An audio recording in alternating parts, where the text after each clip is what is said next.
Chapter 736. Chapter 0736. Smart Tangyan Ah? CEO Wu was dumbfounded.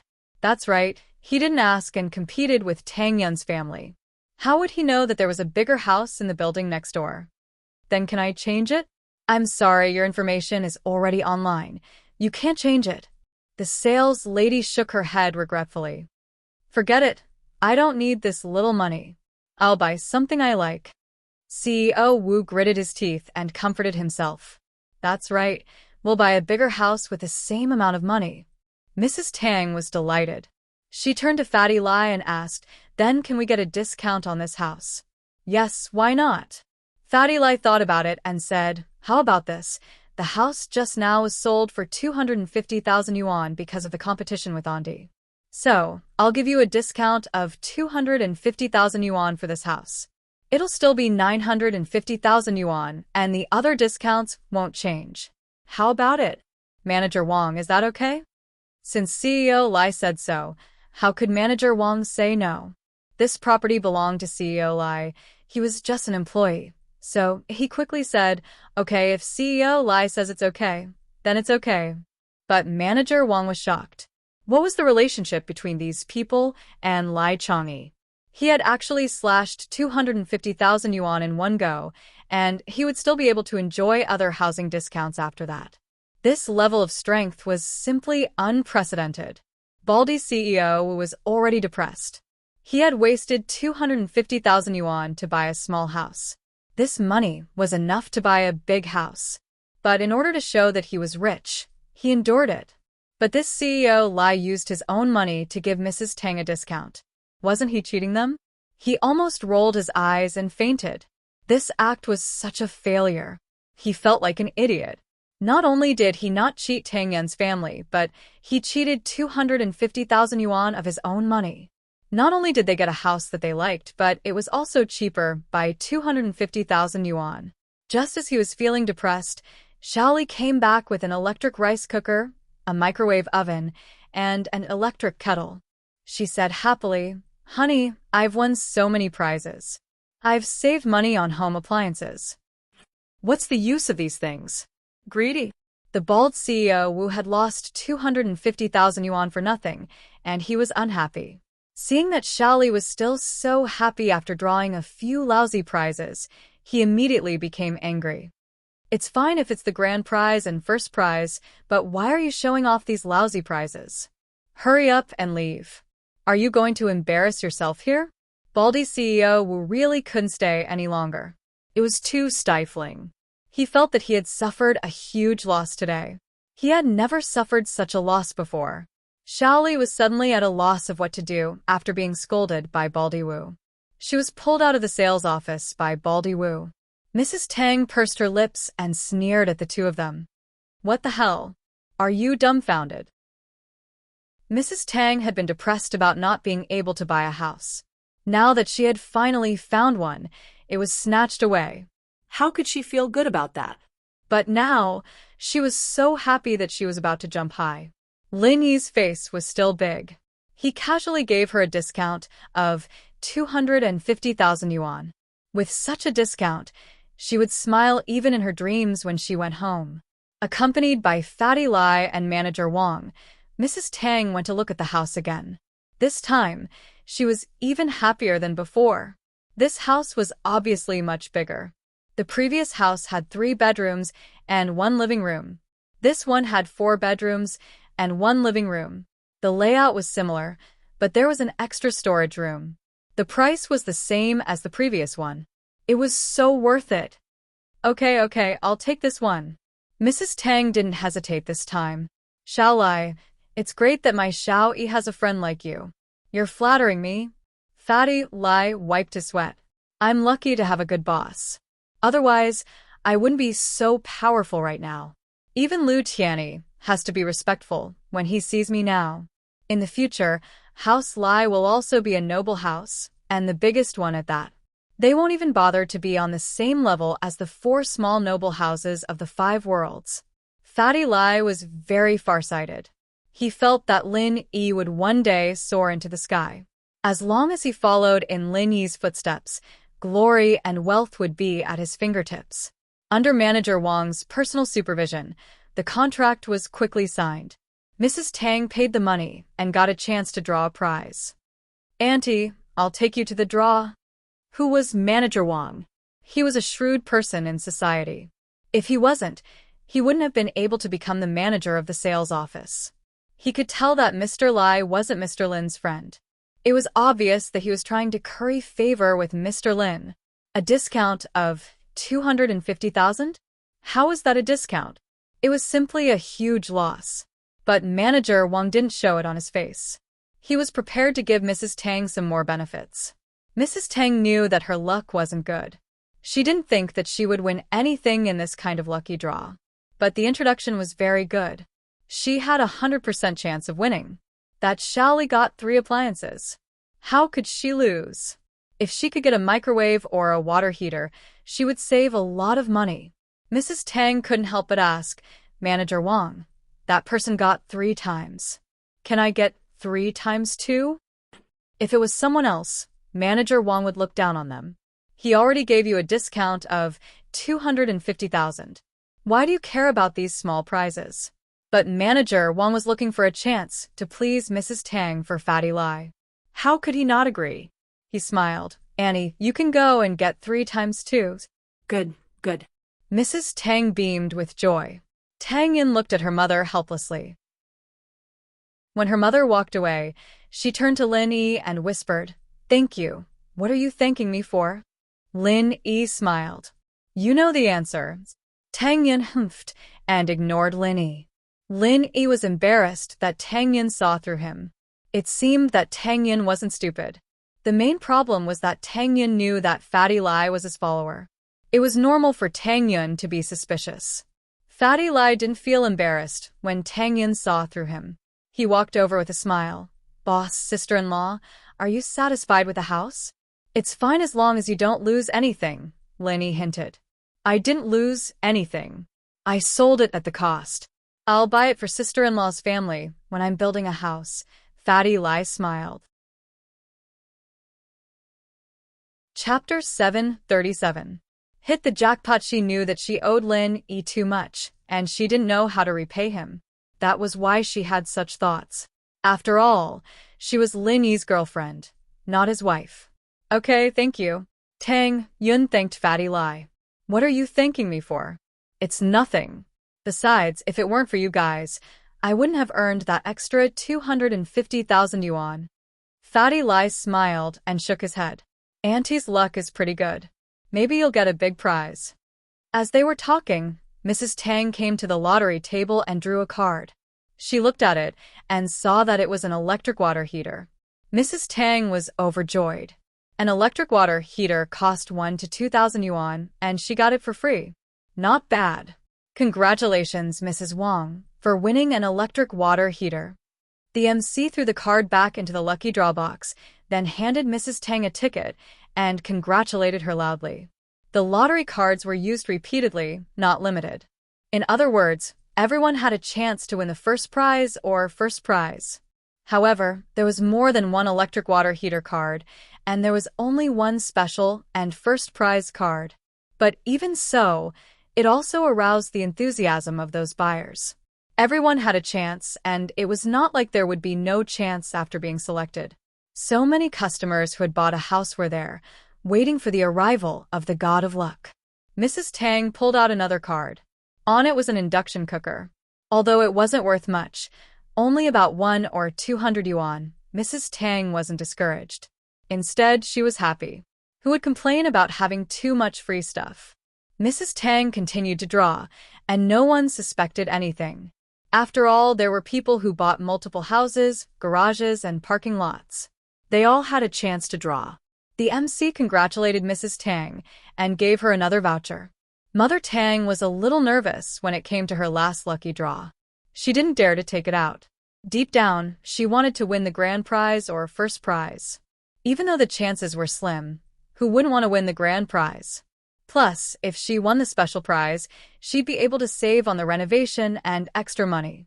It was a lot of money, at least 100,000 yuan. However, there were still people waiting to draw the lottery. He couldn't possibly not draw it, right? Mrs. Tang gritted her teeth and pulled out a voucher. She didn't dare to look at it. She glanced at it from the corner of her eyes. It was an electric kettle. Mrs. Tang was greatly disappointed, and her expression changed. What a close shave. What a close shave. However, before Mrs. Tang could hand over the ticket to the MC, Manager Wang snatched it from her. He looked at it and exclaimed, "Oh my God, the special prize." The first grand prize of the day had been decided. "Congratulations, Ms. Wang." After that, Manager Wang threw the lottery ticket back into the lottery box. Then, he shook the box deliberately as if he was afraid that someone would find it. Mrs. Tang's mind went blank. Grand prize? How was that possible? He clearly saw the words electric kettle written on it. It had nothing to do with the grand prize. How did it become the grand prize? I didn't see it clearly. Did Manager Wang also not see it clearly? He didn't even wait for me to confirm it and threw the ticket back into the lottery box. What was going on? Mrs. Tang stood on the stage with a frozen expression. It was as if she had won the grand prize. The customers didn't suspect anything. They all thought that Mrs. Tang's luck was too good. Did she win the grand prize just like that? The MC was also slightly stunned, but since it was announced by Manager Wang himself, he naturally wouldn't say much. He also congratulated him happily. "Congratulations, you have given us a good omen. You won the first special prize." The first and second prizes were announced, but the grand prize hasn't been announced yet. I didn't expect that the winner would be you. Mrs. Tang didn't know what to do. However, she didn't want to say it out loud. She saved a lot of money, just like that. Although Mrs. Tang was confused, she nodded cooperatively. "I didn't expect that I would win the grand prize. I'm so lucky." "Haha, Mrs. Wang, this is your ticket. Keep it well. You can go and handle the renovation procedures later. Let our company know what you think, and we can start the construction," the MC said with a smile. Okay. Mrs. Tang happily took the ticket. On the other hand, Manager Wang accompanied Mrs. Tang to receive the award. No one suspected anything. After all, the previous winners of the first and second prizes had also been personally attended by Manager Wang. Of course, the first and second prizes were real, but the grand prize was fake. However, there was no limit to the number of grand prizes. No one would suspect that the sales office would fake it. So what if it was fake? They still had a chance to win the grand prize. Tang Yun, who was below the stage, was also shocked. Her mother won the grand prize? Was it real? Tang Yun looked at her mother's expression and began to doubt it. Other people might not understand her mother, but she knew her mother. Was this her mother's expression after winning the prize? It was an expression of disappointment that she didn't win. Of course, some people would be happy when they won the prize, but Tang Yun knew that her mother wouldn't be like that. She remembered her mother's happy expression when she won the 3 million yesterday. Tang Yun was sure that her mother didn't win the prize. Then the grand prize. Tang Yun couldn't help but look at Fatty Lai. Fatty Lai seemed to know nothing, and was talking to Lin Yi about the medical company. Tang Yun sighed. It was hard on Lin Yi. He thought of so many ways to help her family, just so that she wouldn't be in a difficult position. She was useless. If she was like Meng Yao and the others, Lin Yi wouldn't need to do so much. From the looks of it, Lin Yi and Miss were quite compatible. Her appearance might have been a mistake, but the mistake had already happened. Tang Yun felt that she couldn't get out of it. She didn't want to leave Lin Yi, but what should she do? As Tang Yun was thinking, her mother came back. This time, she was very happy. "Your mother won the prize too." "I won the grand prize." Fatty Lai nodded approvingly at Manager Wang. It seemed like Manager Wang had a good eye. Manager Wang saw the praise in Fatty Lai's eyes and smiled. It seemed like he didn't do anything wrong. Chapter 738. A slip of the tongue. Manager Wang heard that Mrs. Tang's request was simple and easy to fulfill. He'd just have to ask the design company to design the best modern style. "Auntie, how is it? Are you satisfied with the house?" Fatty Lai asked when he saw Mrs. Tang. Satisfied. Lai, you're a good friend of Lin Yi's. Mrs. Tang praised. Haha, Auntie, I'm flattered. Fatty Lai laughed. It's almost lunchtime. I'll treat everyone to lunch. Manager Wang was even more shocked. Boss Lai had lowered the price by so much and helped so much. It was fine if Lin Yi didn't treat him, but he wanted to do it himself? It seemed like these people weren't simple at all. How can I do that? I should be the one treating you. Mrs. Tang was stingy, but she knew that Fatty Lai had helped her a lot today. I have something to ask you as well. Mrs. Tang quickly said. Sure, let's find a restaurant nearby. Fatty Lai nodded. The four of them walked out of the sales office together. Mother Tang carefully put away the contract. This was close to $1 million. It was the first time in her life that she had spent so much money. Her heart was filled with excitement, but at the same time, she felt a little unreal. Everything felt surreal. You want to ride in my car? Fatty Lai drove an Audi Q7 today. No need, I drove here too. Lin Yi pointed at his broken van. Mrs. Tang actually wanted to ride in Fatty Lai's luxurious car, but she gave up after hearing what Lin Yi said. She was still a little envious, though. Fatty Lai didn't mind and got into Lin Yi's broken van, sitting in the back with Mrs. Tang, leaving the front passenger seat for Tang Yun. Lin Yi drove away and asked, Where are we going to eat? Here? Fatty Lai found a restaurant that looked decent. It wasn't practical to go too far at this time. Lin Yi glanced at the entrance of the restaurant and saw that the BMW that he had stepped on before was also parked there. However, Lin Yi didn't care. It couldn't be that Lin Yi wouldn't come to eat just because he was there, right? Moreover, Lin Yi was not afraid of him at all. Fatty Lai and Lin Yi walked into the restaurant together. Fatty Lai didn't pay attention to the bald CEO Wu and his sweetheart, Xiaoli. After all, they were just two small fry. Fatty Lai didn't pay attention to them at all. Mrs. Tang, on the other hand, was too engrossed in her happiness to notice the situation. Tang Yin, on the other hand, noticed Baldy Wu and his sweetheart sitting on the left side of the dining hall. Lin Yi, that boss Wu is also eating here? It's not a good idea for us to come here, is it? Tang Yin was a bit hesitated. After all, they were taking advantage of Lin Yi's 25. It wasn't easy for them to run into each other. Oh, then I should tell him to get lost, lest he affects my girlfriend's mood. Lin Yi smiled. Stop it. Why are you so bossy? Tang Yin was very shy. Then let's not care about him. Lin Yi shook his head. Fatty Lai asked the waiter for a private room. In fact, there was no need for four people to have a private room, but Fatty Lai felt that it was better to treat people formally. After entering the private room and sitting down, since Fatty Lai was treating, he first ordered a few signature dishes before passing the menu to Mrs. Tang and Tang Yin, auntie, sister-in-law. Miss Tang, what would you like to eat? Fatty Lai's words slipped, but fortunately, he reacted quickly. Seeing that Mrs. Tang didn't seem to notice, he let out a sigh of relief. Are these dishes enough? There are only four of us. We can't eat so much, right? Mrs. Tang looked at the dishes that Fatty Lai ordered. They were all the signature dishes of this restaurant. It was enough. Yes, these dishes are enough for four people, the waiter nodded. Although the restaurant naturally wanted to sell more dishes, they couldn't let people order, so they couldn't finish it, right? When it was Tang Yin's turn, she only ordered a few bottles of drinks and didn't add any dishes. Fatty Lai had no choice but to order a dessert before waving the waiter away. And the bald CEO Wu, who was sitting not far away, saw Lin Yi's group and immediately frowned. It's really a small world for enemies. There were a lot of people at the sales office and I couldn't do anything to you, but now you guys come to me? Yeah, CEO Wu, these people are so bad. They made us spend an extra 250,000 yuan. Xiaoli was a little distressed. How good would it be if she gave the money to someone else? She didn't think much about it when she bought the house. After all, it was Boss Wu's money at that time.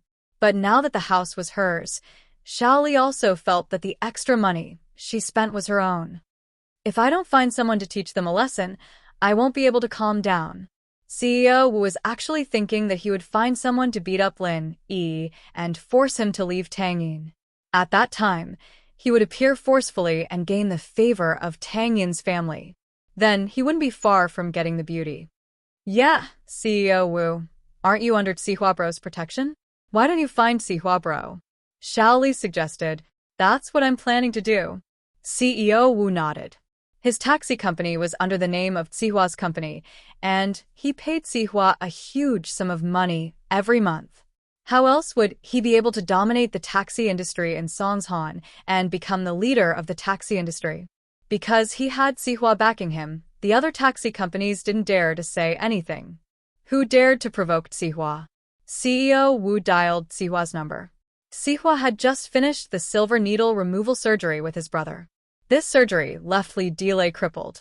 After the silver needles were removed, there were holes all over his body. He looked like a sieve, and every wound was as big as a rice bowl. It was shocking. But in order to survive, he had to do this. Otherwise, if Lin Yi's pure energy exploded out, he wouldn't be able to live. Bro, how am I going to live in the future? There's even a hole in my dick. I'm so pitiful. Li Delay was in so much pain that he wanted to die after the anesthesia wore off. Alright, stop howling. It's your fault for messing with Lin Yi. Sihua glared at Li Delay. Even Master Bing doesn't know how to deal with Lin Yi. What can you do? But I don't want to give up. I want revenge. I want to tear Lin Yi into pieces. Li Delay clenched his teeth in pain. Just wait for Master Bing to avenge you. Don't even think about it. How could Sihua not hate Lin Yi? He hated Lin Yi to the bone, but what could he do even if he hated him to the bone? He couldn't do anything to Lin Yi and was afraid of him. Chapter 739. Give me back my silver needly, Delay nodded. He could only wait for Master Bing to take revenge for him.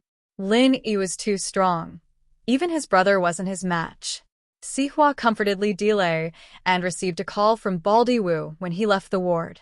Hello? Old Wu, what's up? Sihua asked. Sihua bro, I was bullied. There was a dent in my car, and when I mentioned your name, the guy didn't care at all. He asked me what Sihua bro was. CEO Wu started making up stories in order to get Sihua to stand up for him. In this Songshan city, there's someone who doesn't care about my name? Sihua was already filled with rage, and Baldy Wu's words only served to enrage him further. Who are they? I don't know. I brought Xiaoli to buy a house today and met them at the sales office. They seem to have some relationship with the manager there, so I gave them a discount. CEO Wu said, buy a house. All right, I'll bring my men over now. Sihua nodded. Who else could they be if they went to buy a house himself? Now that he was pissed, it was good to find someone to vent his anger on. CEO Wu was overjoyed.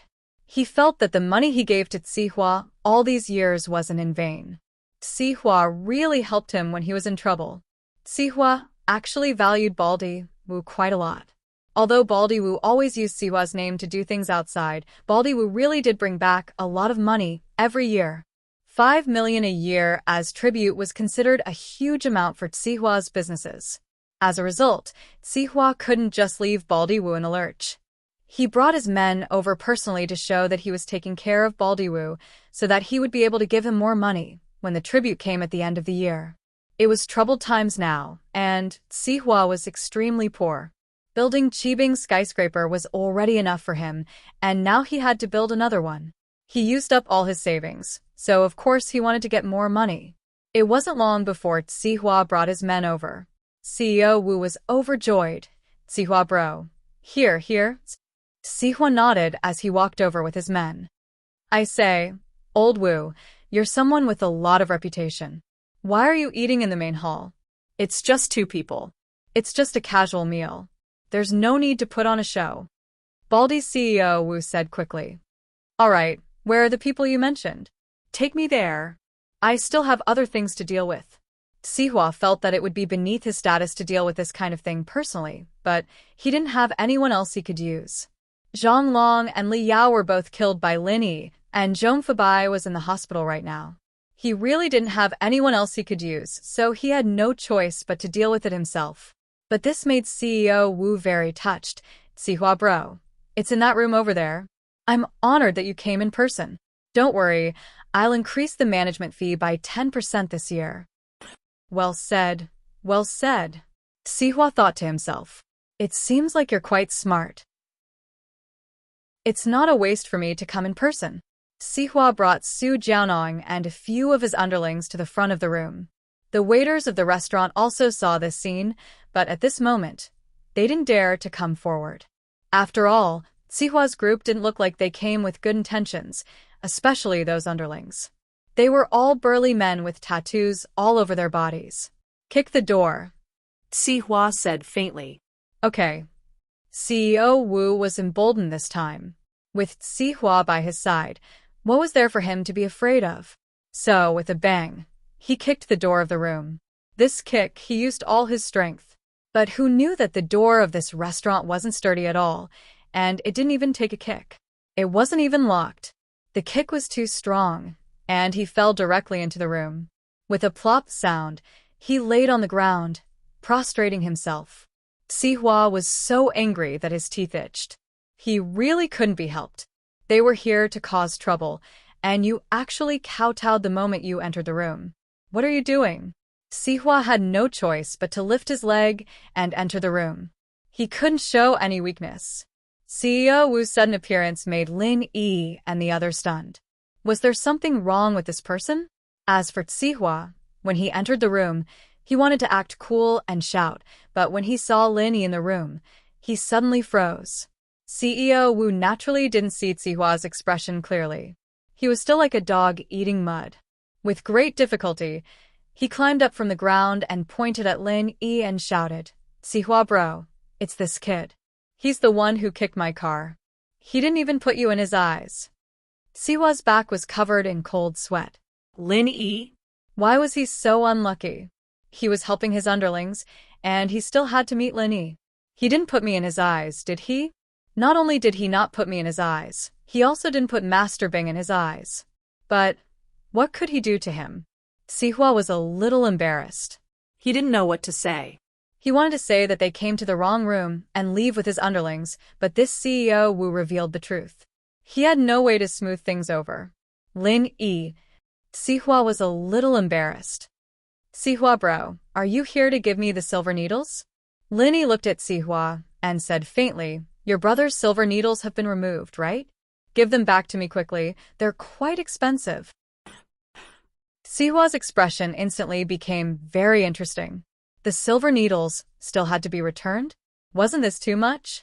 How much was a box of silver needles worth? But he really didn't dare to explode. Lin Yi's strength was there for all to see, and Lin Yi was a violent maniac who wasn't afraid of anything.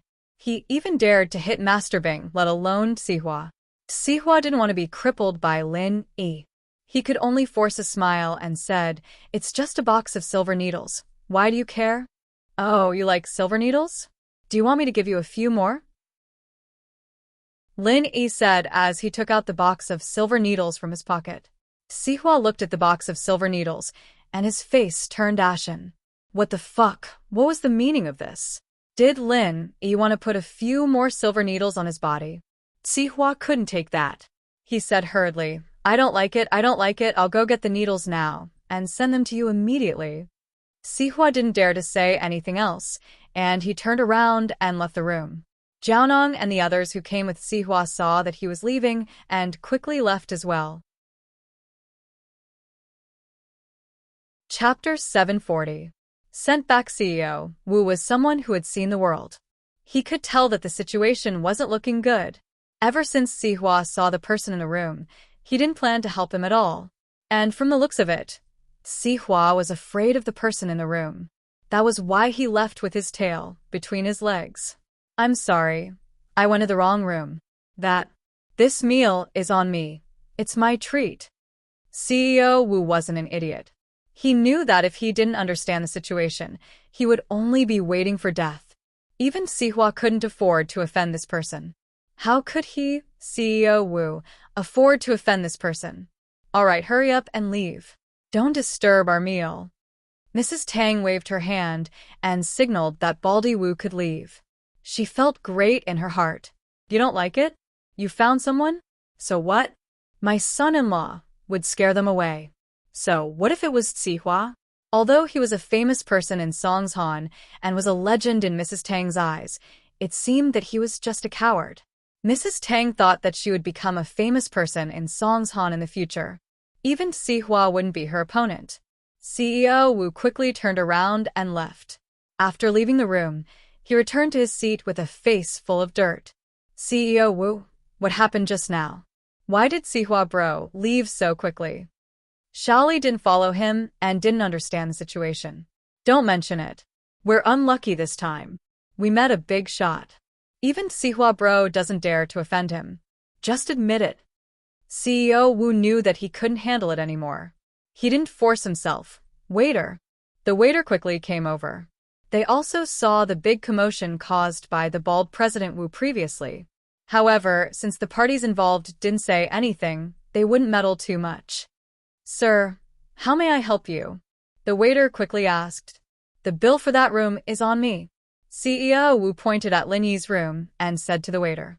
The waiter was startled.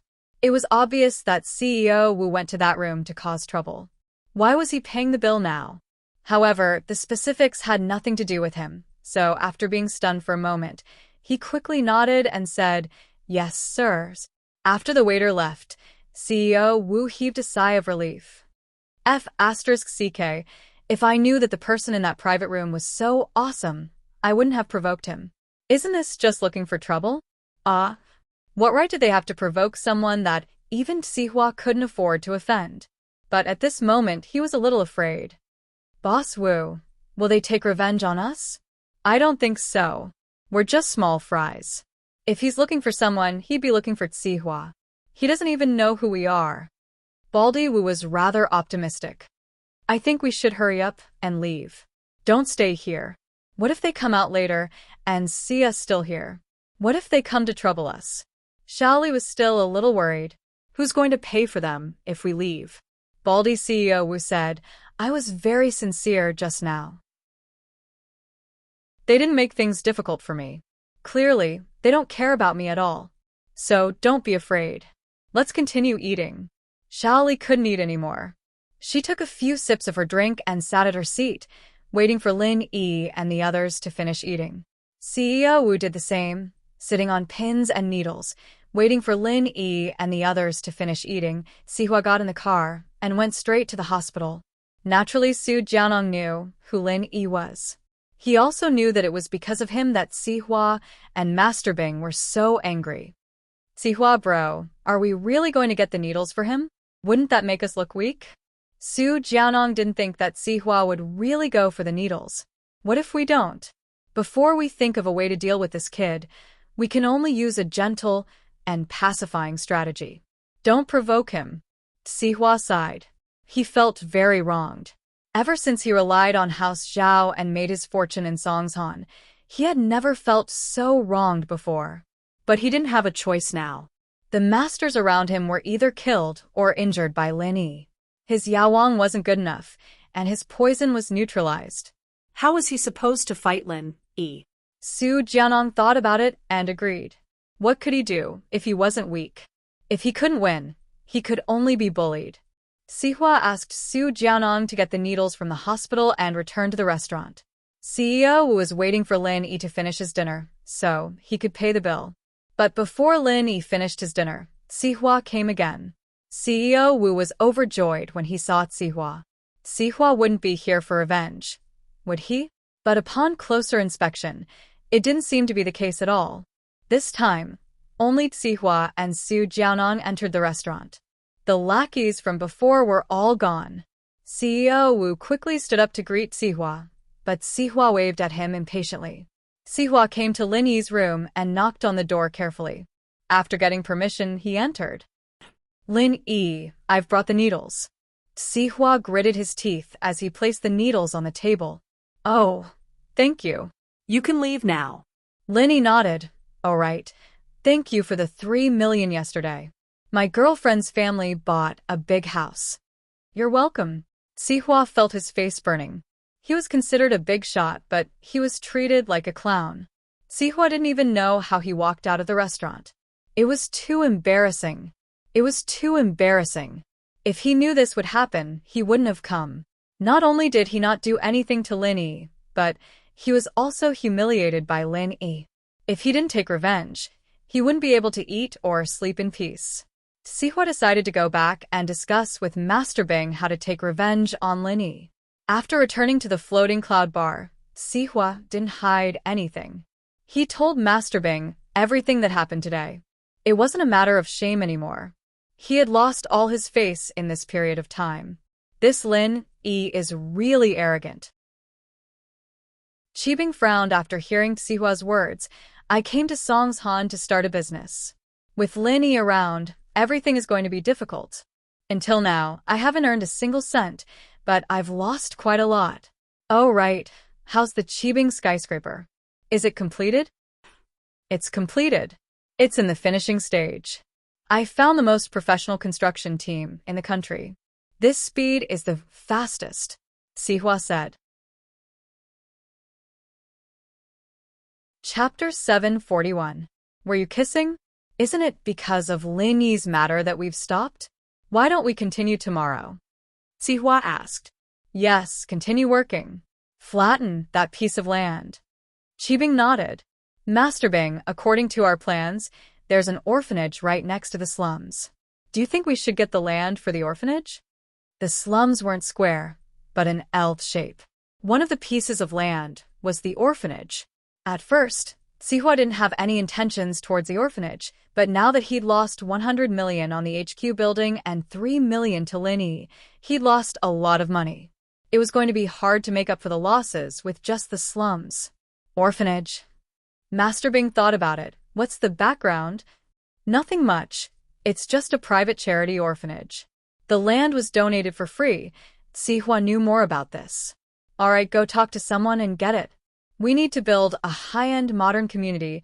We need to recoup our losses before, or I won't be able to explain it to my dad. Qibing didn't think much of it when he heard that it was a private orphanage. What background could it possibly have? Master Bing, are we still going to hold the completion ceremony for the group's skyscraper this time?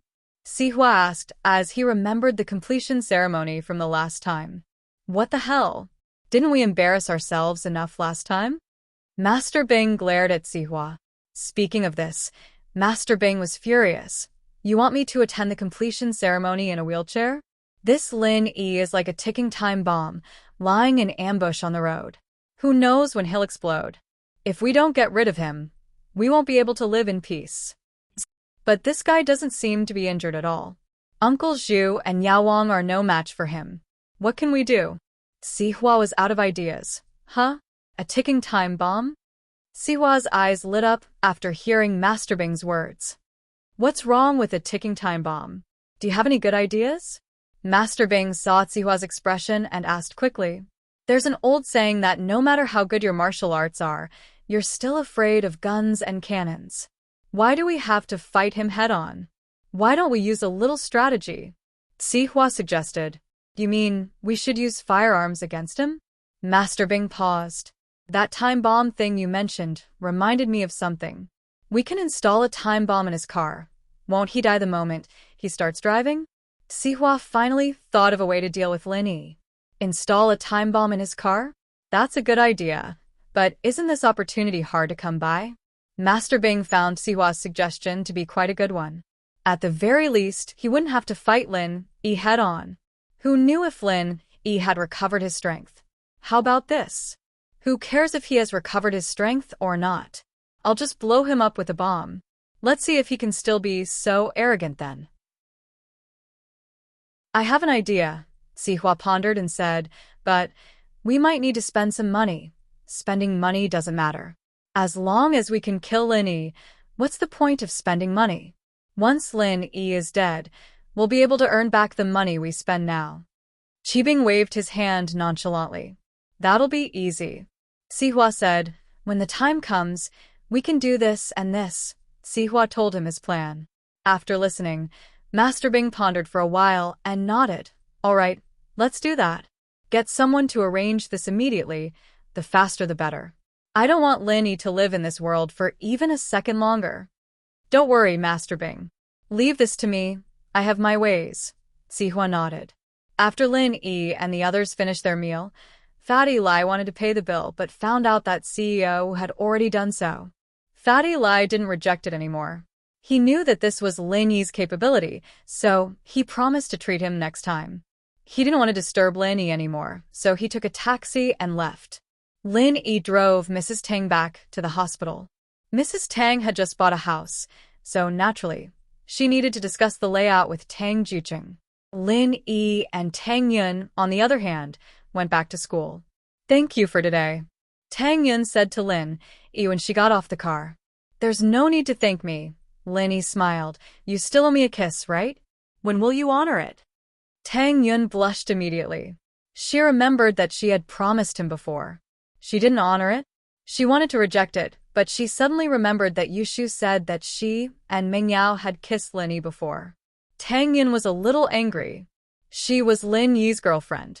She hadn't even kissed him yet, but someone else got it first. So, Tang Yun looked around nervously. There seemed to be no one around. She quickly kissed Lin Yi's cheek and said in a panic, "Okay, I'm giving it back to you." "This doesn't count as a kiss, right?" Lin Yi found it funny. "Why not?" "If I say it counts, then it counts." It wasn't easy for Tang Yun to do this. Okay, then it counts." Lin Yi touched the cheek that Tang Yun kissed. It felt good, but why did it feel similar to when Shu kissed him? Of course, Lin Yi didn't dare to say this out loud. If he did, Tang Yun would kick him to death. The two of them didn't know what to do next, but they heard a scream. "Wow, I was wondering why you two were skipping class.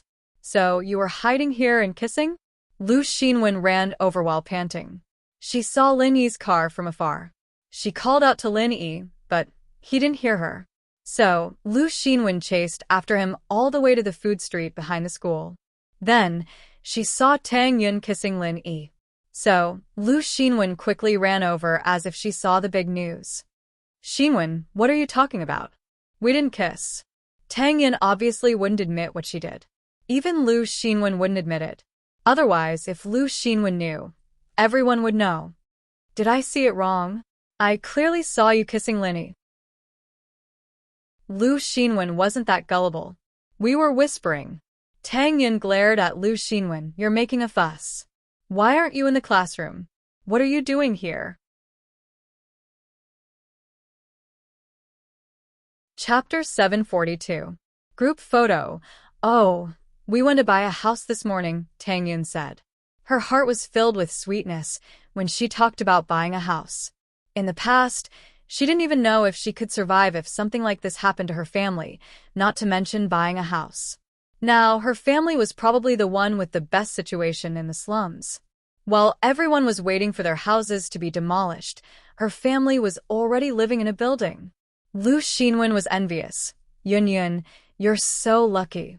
We're waiting for our houses to be demolished, and we don't know when we'll get the compensation. The developer doesn't know how much, and how much the compensation will be. It's making everyone anxious all day long." "Isn't it because of my father's broken leg?" Tang Yun sighed.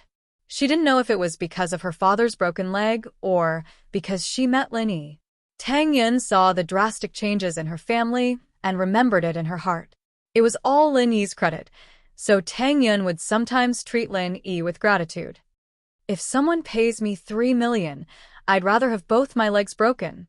Xinwen was a little envious of Tang Yun. Although her words were a little harsh, it was the truth. The residents of Shanny Town were basically the toiling masses at the bottom of society. Who would live here if they were rich? They were either laid-off workers or jobless groups. Everyone relied on small businesses and hard labor to maintain their family's food and clothing. Just like Lu Xinwen's parents, they were also working for others. Their monthly income was just enough to maintain their family's livelihood. The entire family had almost no savings at all. Not to mention buying a house. Even renting a house after losing it would be difficult to make ends meet. "I hope that the developer has some conscience and can compensate us a sum of money. Then, we can ask Lin Yi to help us buy a special price house in a bad location." Tang Yun looked at Lin Yi. She didn't care about other people, but Lu Xinwen and Fin were her childhood friends. She couldn't just watch them go down the drain and not do anything about it. But Tang Yun didn't want to make things difficult for Lin Yi. She only asked Lin Yi to help them buy a special price house with a slightly worse location. It would be sold at a special price. Lin Yi should be able to get it with his connections, right? Of course, no problem. Lin Yi and Lu Xinwen were familiar with each other. A house with a slightly worse location should be much cheaper. Thank you so much. Lu Xinwen heard Lin Yi's words and felt touched. She felt that Lin Yi was a righteous person. Tang Yun's heart was not in vain. If it was Kong Ming, he wouldn't have done this. As for the layout and location, Lu Xinwen didn't really care. No matter how bad it was still a building. It was better than the slums, right? The three returned to school together. Lin Yi and Tang Yun parted at the door of Class 9. Lin Yi entered his own class. There weren't many people in the classroom. Clearly, there weren't many people coming to school today. It was lunch break, so there were even fewer people. The Miss and Yushu were both there. They were reading in their seats. Seeing Lin Yi enter, the Miss raised her head and looked at Lin Yi before returning her gaze back to her book. Yushu wanted to call Lin Yi, but she was afraid that Meng Yao wouldn't want it. She opened her mouth, but closed it again and continued reading. Lin Yi shook his head and went back to his seat. Kong Xiaobo wasn't here. The kid probably went to company fun today. Lin Yi sat in his seat and had nothing to do. Yao, Shield Bro is back. Should we ask him to take a photo with us? Yushu took out the digital camera from her bag. The 12th year of high school was about to end.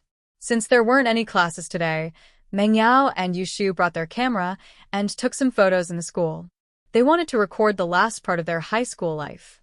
Why? Meng Yao was a little tempted, but she asked back. Shield Bro is leaving after graduation. Yushu's voice was a little disappointed. Yao, you're right. Shield Bro can't stay with us forever. We'll part ways one day. Yushu's words made Meng Yao's heart tighten. Lin Yi was leaving? Yeah, he had to leave eventually. What reason did he have to stay after high school was over? In his father's company, the people who were hostile to him were all chased away by Lin Yi. His troublesome pursuers, Zhong Pingliang and Zhang Wen, were all hospitalized with their kidneys cut out. Lin Yi's mission was considered a success. Perhaps after graduating from high school, Lin Yi wouldn't stay in the villa anymore when she and Shu went to college. What would he do? Rent a house with Tang Yun? The Miss felt complicated at the thought of this possibility. She was supposed to live with Shu and her, but now he was living with Tang Yun. Should she give up her happiness? But what could she do if she didn't? Lin Yi wasn't anyone to her. What right did he have to stay by her side? Just because of the 30,000 yuan? Meng Yao found it funny. Lin Yi didn't even care about 3 million. What was 30,000 to him? Then let's keep it as a souvenir. Meng Yao sighed. Text him. Yushu took out her phone and quickly sent a message to Lin Yi. Lin Yi was bored when his phone vibrated. It was a message from Yushu. Go to the field and take a photo for me and Yao. Lin Yi paused. The Miss had never exposed their relationship in school before, so what was up with her today? Was it Shu's idea? Lin Yi didn't reply. He stood up and walked out of the classroom. He believed that Yushu would understand what he meant. As expected, not long after Lin Yi walked out, the Miss and Yushu followed him out. In the hallway, Yushu called out to Lin Yi. Shield Bro. Meng Yao hesitated. She wanted to say something, but after thinking about it, a lot of people knew about her relationship with Lin Yi. What was there to care about? Besides, she had already announced to Tang Yun that she was going to fight for Lin Yi. Now that she was hiding it, it was as if she was afraid of her. With that thought, the Miss changed her attitude towards Lin Yi. She raised her head and pulled Yushu. Shu, let's take a photo in the hallway? We can get our class sign here.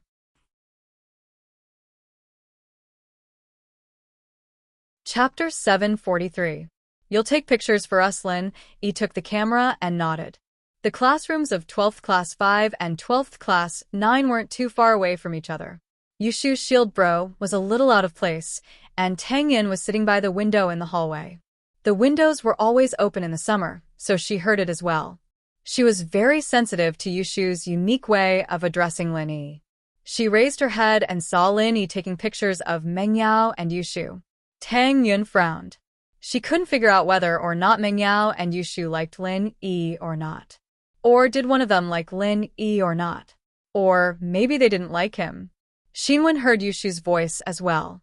She popped her head out of the classroom and saw Lin Yi taking pictures of Meng Yao and Yushu. She quickly texted Tang Yun. Tang Yun was a little annoyed when she received Xinwen's message. She replied with I know and put her phone back into her pocket. There were only a few more months until the college entrance exams. She had to study hard. It was good to be with Lin Yi, but she couldn't let it affect her studies. If she couldn't get into college, the gap between her and Lin Yi would be even bigger. Tang Yun understood this very well. Xinwen saw that Tang Yun didn't move after replying. She waited for a while, but there was still no movement. She couldn't help but leave the classroom to look for Tang Yun. Meng Yao and Yushu saw Xinwen as well, but Lin Yi couldn't see her because his back was facing them. Yao Yao sis, someone snitching, Yushu said. Don't say that, it's not snitching, Meng Yao said, but she was a little nervous. Would Tang Yun come over? But so what if she did? She didn't do anything shameful. Meng Yao calmed down at the thought. Xinwen came to Tang Yun's window. Tang Yun didn't expect Xinwen to come looking for her personally. She was a little annoyed. What did it have to do with them? Wouldn't it be more awkward if she got involved? As if they were spying on Lin Yi? Yun, you're not going to pretend that you didn't see me, are you? Xinwen asked as she leaned on the windowsill. What are you doing? I want to study. Tang Yun waved the exercise book in her hand. Shall we go out for walks? Lu Xinwen asked. What for? Tang Yun asked after some hesitation. She knew what Xinwen wanted her to do. It was to find Lin Yi. Since they're taking pictures, let's take some too. We're graduating soon. Let's take some as a souvenir, Lu Xinwen said. No, I don't think it's a good idea. Tang Yun shook her head. What's wrong with that? After Lu Xinwen finished, she called Lin Yi. Lin Yi. With Lin Yi's sharp senses, how could he not know that Lu Xinwen went to find Tang Yun? Although Lin Yi had been taking pictures of Meng Yao and Yushu, he was still paying attention to what was happening over there. Hearing Lu Xinwen call him, Lin Yi knew that something was up again. He turned around with a smile. Huh? What's up? Tang Yun said that she hasn't taken a picture with you yet, Lu Xinwen said. When did I say that? Don't talk nonsense. Tang Yun was embarrassed. How could Lu Xinwen talk nonsense? Then let's take a picture together? The miss had spoken. At this time, Meng Yao felt that there was no need for her to be petty. It was just a picture. So what if Tang Yun came? If she didn't let Tang Yun come, it would make her seem petty. She was the miss. She had to fight and not fight. If she fussed over everything, she would be an unreasonable shrew. Let's go, Yun. If we start now, I don't believe that you can learn it. Lu Xinwen looked at the exercise book in Tang Yun's hands. It seemed to be the same handwriting as before. Tang Yun hadn't touched it at all. She was using a carbon pen before, but now she was using a blue ballpoint pen. Tang Yun was dragged out of the classroom by Lu Xinwen. Tang Yun didn't hesitate anymore. Indeed, she hadn't taken a picture with Lin Yi before. The two met in Songshan's first school. If they didn't take a picture together, it would be a pity. Maybe she would regret not keeping a piece of her memory? Lin Yi, I'll take a picture for you too? Lu Xinwen took the camera from Lin Yi's hand. I'm not done yet. Yushu wasn't happy, but she thought about it and ran to Lin Yi's side. Tang Yun stood on Lin Yi's right, and Yushu stood on Lin Yi's left. I haven't taken a picture with Shield Bro yet, right? Tang Yun didn't know whether to laugh or cry. She was taking a picture with Lin Yi. What was she doing? Lu Xinwen was pissed as well, but what else could she say if Tang Yun didn't say anything? She took the camera and took a strange picture of the three of them. Yao Yao sis, you come too? Yushu waved at Meng Yao. Meng Yao wanted to go, but she didn't want to. Tang Yun was there. What was she going to do? Meng Yao, let's take a picture together? Are we friends? Can we have a souvenir? Tang Yun saw the miss awkwardness. Since she was generous enough to ask her to take a picture, why couldn't she do the same? Meng Yao hesitated and walked over. She thought about it and stood next to Yushu. Lu Xinwen pressed the shutter, and the picture of the four of them came out after taking the picture. Yushu wanted to join in the fun, but Meng Yao pulled her to the side, not letting her join in. She wanted to give Lin Yi and Tang Yun a chance to take a picture alone. Tang Yun and Lu Xinwen could take pictures with their phones, but the function was much worse than a digital camera. Their family's financial situation didn't allow them to buy a digital camera. Tang Yun's family had some money now, but they didn't have the time to buy one, or maybe Tang Yun didn't want to buy one. So, after Lin Yi and Tang Yun took a picture together, Lu Xinwen took a picture with Tang Yun. In the end, Yushu suggested that the five of them take a picture together. It wasn't easy for the five of them to get to know each other. Meng Yao and Yushu knew Lu Xinwen that night at Fatty Lai's house. But the five of them needed someone to take the picture, right? Although the camera had a selfie function, there wasn't a place to fix it. Just when they were thinking about what to do, they saw Zhou Ruoming walking over with a basketball. The reason he came to school every day was to hang out with his lackeys, eat, drink, play basketball, and act cool. Of course, the number of times he acted cool had decreased recently. The reason was simple: Lin Yi was too fierce. He didn't want to offend him, so Zhou Ruoming could only play basketball in peace. Hey, classmate, take a picture of us. Lu Xinwen didn't see clearly that it was Zhou Ruoming. She just grabbed a random person to take a picture.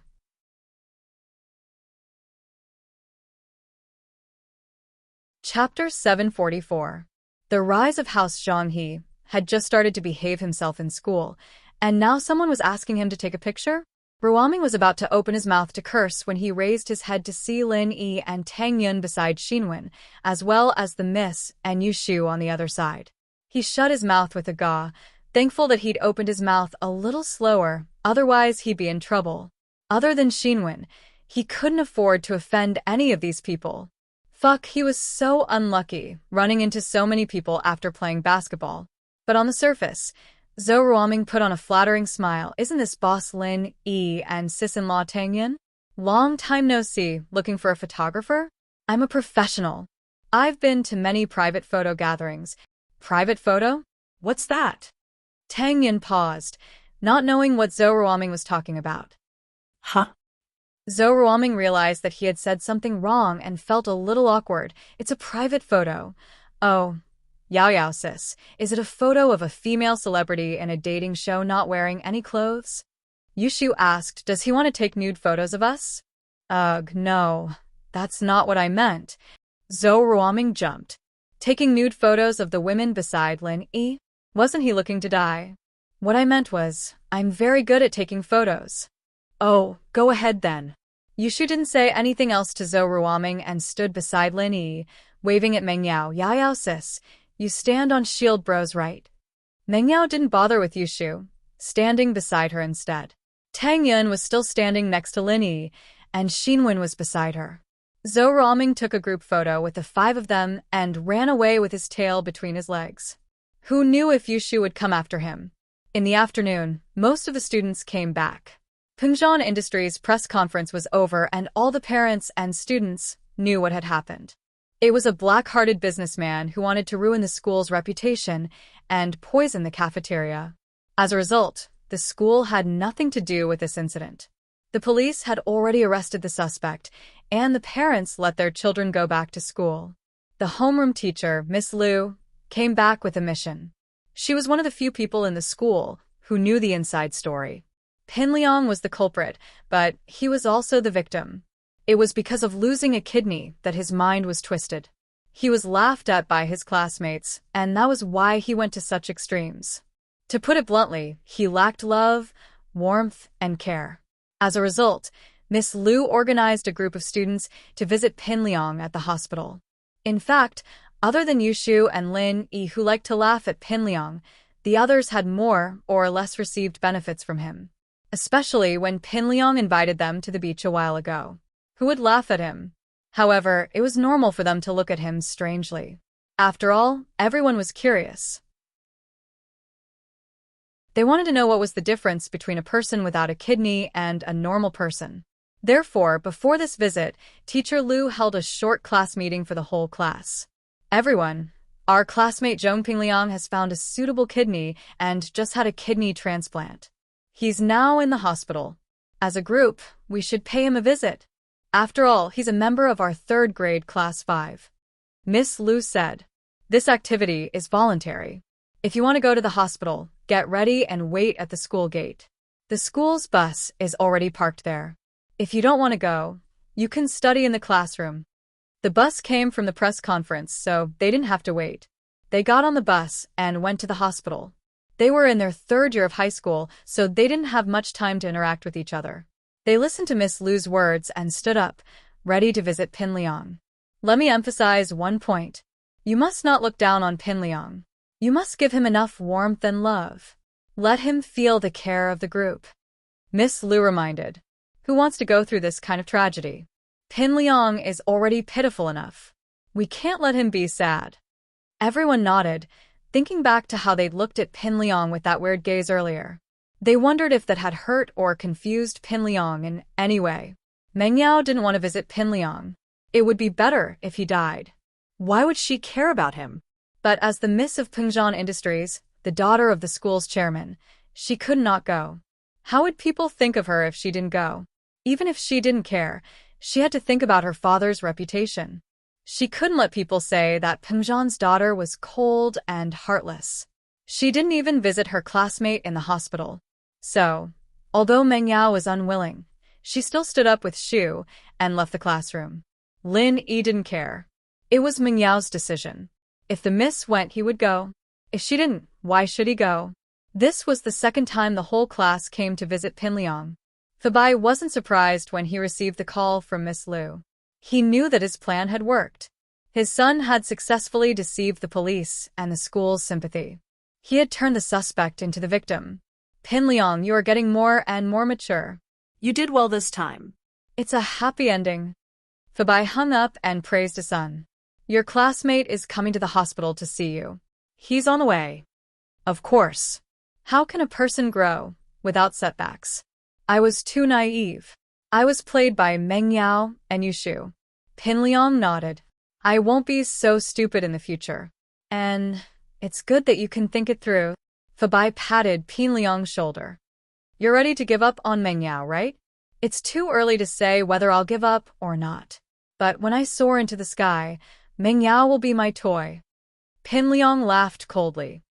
Since she never liked me and played me like a monkey, I won't let her go so easily. It's good that you have a goal, but don't act rashly. Fabai felt that it wasn't a bad thing to have something to motivate his son.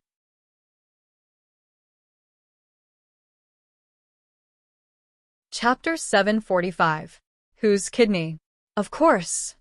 Fabai agreed that his son should maintain a good relationship with Naipeo. Too, Heibao Bro was able to forcefully raise his strength to golden class early phase, and Naipeo should be able to do the same after going through systematic training. He might even be the future hope of House Zhong. Right, how do you feel about your kidney? Do you feel any discomfort? Although your kidney is very compatible, there's no guarantee that there won't be any rejection. It's just pain. Other than pain, I don't feel anything else. Pin Liang shook his head. Wounds hurt too. Let's get a doctor to check it in a few days, Fabai said. Fabai said, Zhang Wen's kidney trafficking company has been destroyed. I wonder how Lin Yi is doing? Who knows? I hope he's dead. Pin Liang really wanted Lin Yi to die. Fabai nodded. He had been staying with Pin Liang in the hospital for the past 2 days. He didn't go to Master Bing's place, so he didn't know how Lin Yi was doing. Intermittent footsteps could be heard from the corridor outside the ward. Pin Liang's classmates were here to see him. Zhong Fabai and Zhong Pin Liang stopped their discussion as well. As expected, a knock came from outside the ward. Fabai stood up to open the door. Mr. Lu, thank you for bringing the whole class to visit Pin Liang. Thank you so much. It's Pin Liang's fortune to have good teachers and classmates like you, Fabai said gratefully as he knocked on the door, but before he could finish his sentence, his eyes landed on Lin Yi, who was standing beside Meng Yao. Fabai's eyes widened as if he had seen a ghost. Hey. You. Lin Yi. Oh? Uncle Zhong, you were looking for me? Lin Yi shrugged at Fabai. Naturally, he knew why he was surprised. From Fabai's perspective, he should be lying in the hospital like his son. It would be weird if Fabai didn't have this expression when he appeared here. You. Why are you here? Fabai lost his composure. He was a man of authority, but he still lost his composure. This was related to his son's kidney. Wasn't his son's kidney Lin Yi's? Whose did it belong to? Was Lin Yi's kidney removed or not? Oh, I was injured a few days ago, but I'm fine now. Lin Yi smiled. Fabai let out a sigh of relief when he heard Lin Yi's words. But then he thought about it again. Something was wrong. It had only been a few days since the kidney transplant. How could Lin Yi still be alive and kicking? It was completely illogical. Even if Lin Yi was a mystic class master, wasn't Uncle Zhu still lying in bed? Wait, he said that he was injured a few days ago. Could it be that he was injured by Uncle Zhu? When did you get hurt? Zhong Fabai asked subconsciously. Was he injured by Uncle Zhu? You don't know? Lin Yi asked back. Then Pin Liang. Fabai wanted to ask more, but he suddenly realized that Pin Liang's classmates were also here. He could only shut his mouth. He had a stomach full of questions. He could only invite Pin Liang's classmates and teacher in first. Otherwise, it would be bad if the police got suspicious. There were even police patrolling the corridor. Welcome to visit Pin Liang. Fabai suppressed his doubts and let Lin Yi and the others into the ward.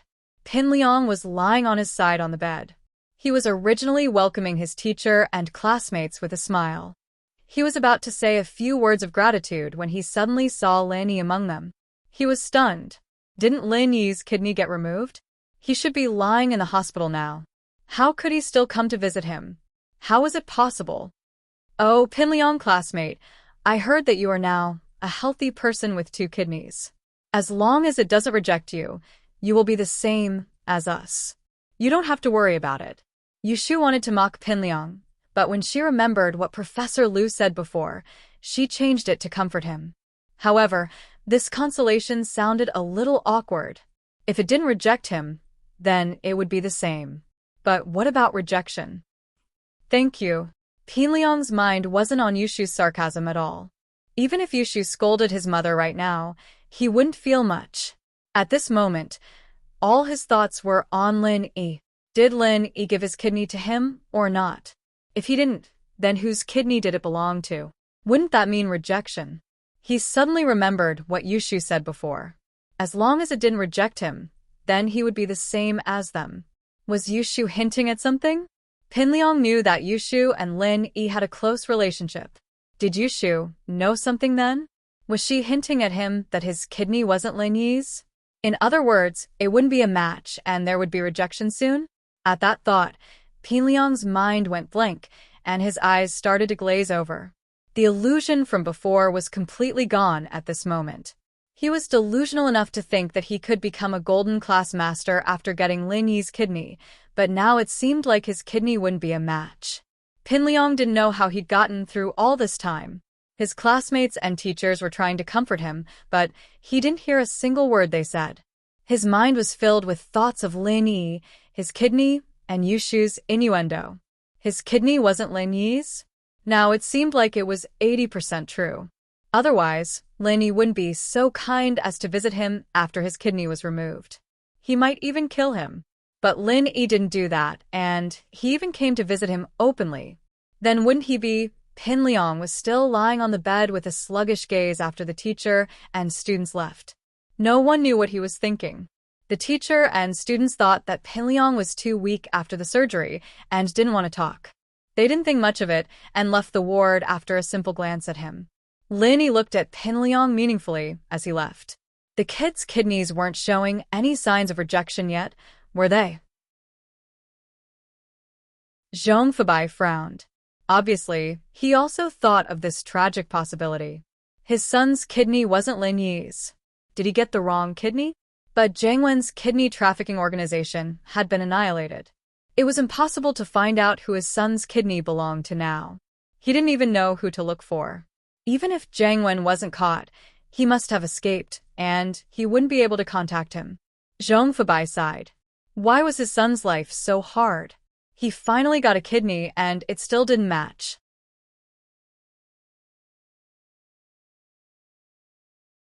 Chapter 746. The couple, Pin Liang. Don't panic. I'll go find the doctor now and ask them to do a full body checkup for you. Zhong Pingliang had completely lost his composure, and Fabai naturally couldn't do the same. Otherwise, Zhong Pingliang would be even more anxious. Although he was panicking, he could only force himself to calm down. Maybe Jiang Wen and the others mistook that person for Lin Yi. They can't just grab a random person and exchange their kidney with you, can they? A kidney is worth a lot of money. They wouldn't do something so strenuous and unrewarding. Pinliang calmed down a little after hearing his father's words. Indeed, Jiang Wen wouldn't do something so strenuous and unrewarding. It was better to exchange a compatible kidney than to exchange it for a random kidney. Kidneys could be sold for a lot of money. Exchanging a kidney was worth money too. Why would he do that? The only possibility was that Jiang Wen caught someone who looked similar to Lin Yi and mistook that person for Lin Yi, so he exchanged his kidney with him. Okay, then let's do a checkup first. Pinliang nodded. Fabai didn't dare to delay and went to find the doctor immediately. Pinliang's kidney transplant wasn't done by Songshan's first hospital, so they didn't have the relevant data. They wouldn't follow up on Pinliang's treatment and only did some routine post-surgery treatment. Fabai was afraid that Pinliang's kidney would attract the attention of the police, so he didn't ask the doctor to follow up on Pinliang's treatment. He trusted Jiang Wen a lot. If Jiang Wen said that the kidney was a perfect match, then there shouldn't be any problem. Fabai wanted to wait for Pinliang's body to recover a bit before giving him a full body checkup. But he couldn't care so much right now. Fabai found Pinliang and pushed him out of the room for a full body checkup. At the same time, in another room in the hospital, as expected, Lu Bujia woke up in the afternoon, just as Lin Yi predicted. Even the doctors were amazed after seeing him. How is it possible for a person to wake up with a ventilator to sustain his life? His body's indicators had improved significantly. Other than some injuries, there were no other problems? Was this a miracle in the history of medicine? Ling Shan, however, didn't mention the treatment process. She only told the hospital that they'd invited a specialist to treat him and that the details were confidential. The hospital couldn't do anything about it. If the police said it was confidential, then it was confidential. They could only cooperate with the police and arrange for Lu Bujia's follow-up treatment. This time, Lu Bujia wasn't as stubborn as before. Perhaps he knew that he didn't die, but he didn't know if he would have good fortune in the future. Everything depended on his choice. Lu Bujia didn't expect that the psychopathic murderer would be able to find him after he entered the hospital. Moreover, he snuck into the ward under the protection of the police and almost killed him. If he didn't die this time, it was hard to say whether he would die the next time. Lu Bujia knew how ruthless those people were. Although this psychopathic murderer didn't say anything, he was definitely sent by those people to silence him. There was no doubt about it. Since he was going to die either way, Lu Bujia might as well cooperate with the police. He knew that as long as he was alive, those people wouldn't let him go. He might as well sentence him to prison. It was safer. Lu Bujia's condition stabilized. Lingshan and Yutian came in and sat not far from Lu Bujia's bed. Lu Bujia, you still don't want to say anything? Lingshan looked at Bujia on the sickbed. She'd thought that he was the victim, but now it seemed that it was just an internal conflict. If you weren't lucky enough to meet a miracle doctor, do you think you'd still be alive? Lingshan's words weren't polite, but there was no need to be polite to people like Lu Bujia. Not only did he cause Lin Yi to lose a lot of qi, but he also caused a lot of trouble and confusion for the police.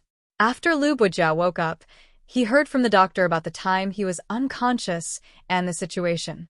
He was completely relying on the ventilator to maintain his life. Once the ventilator was removed, he would die. All in all, the hospital couldn't do anything about his injury.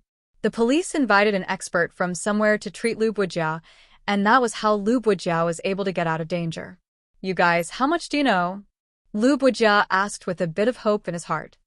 He didn't know how much the police knew, so he could choose what he wanted to say. The tomb raiding organization codenamed Couple has been arrested.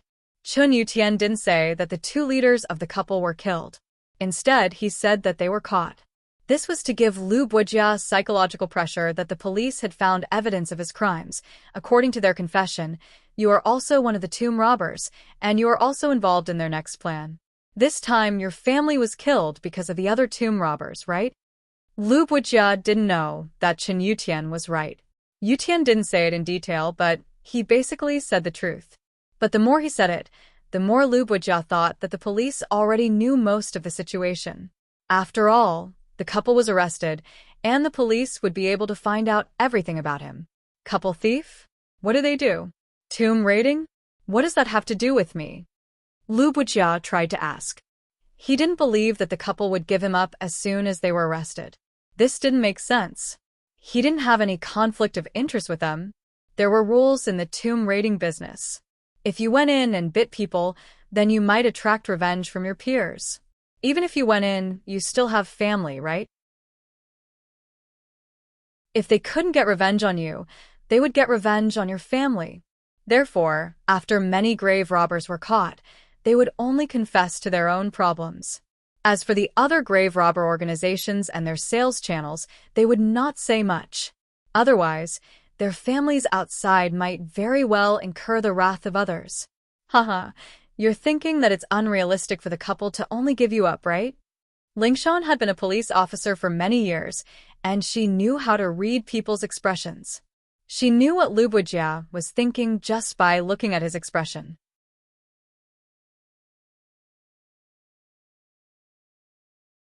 Chapter 747.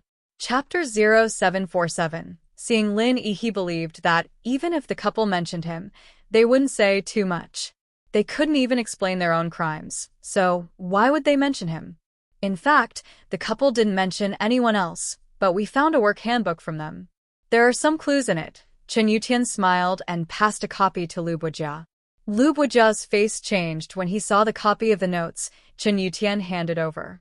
Lu Buijia's name was written on the copy of the notebook, and it was also stated that he was investigating the tomb with the grave robbers. Of course, these words alone weren't enough to serve as solid evidence.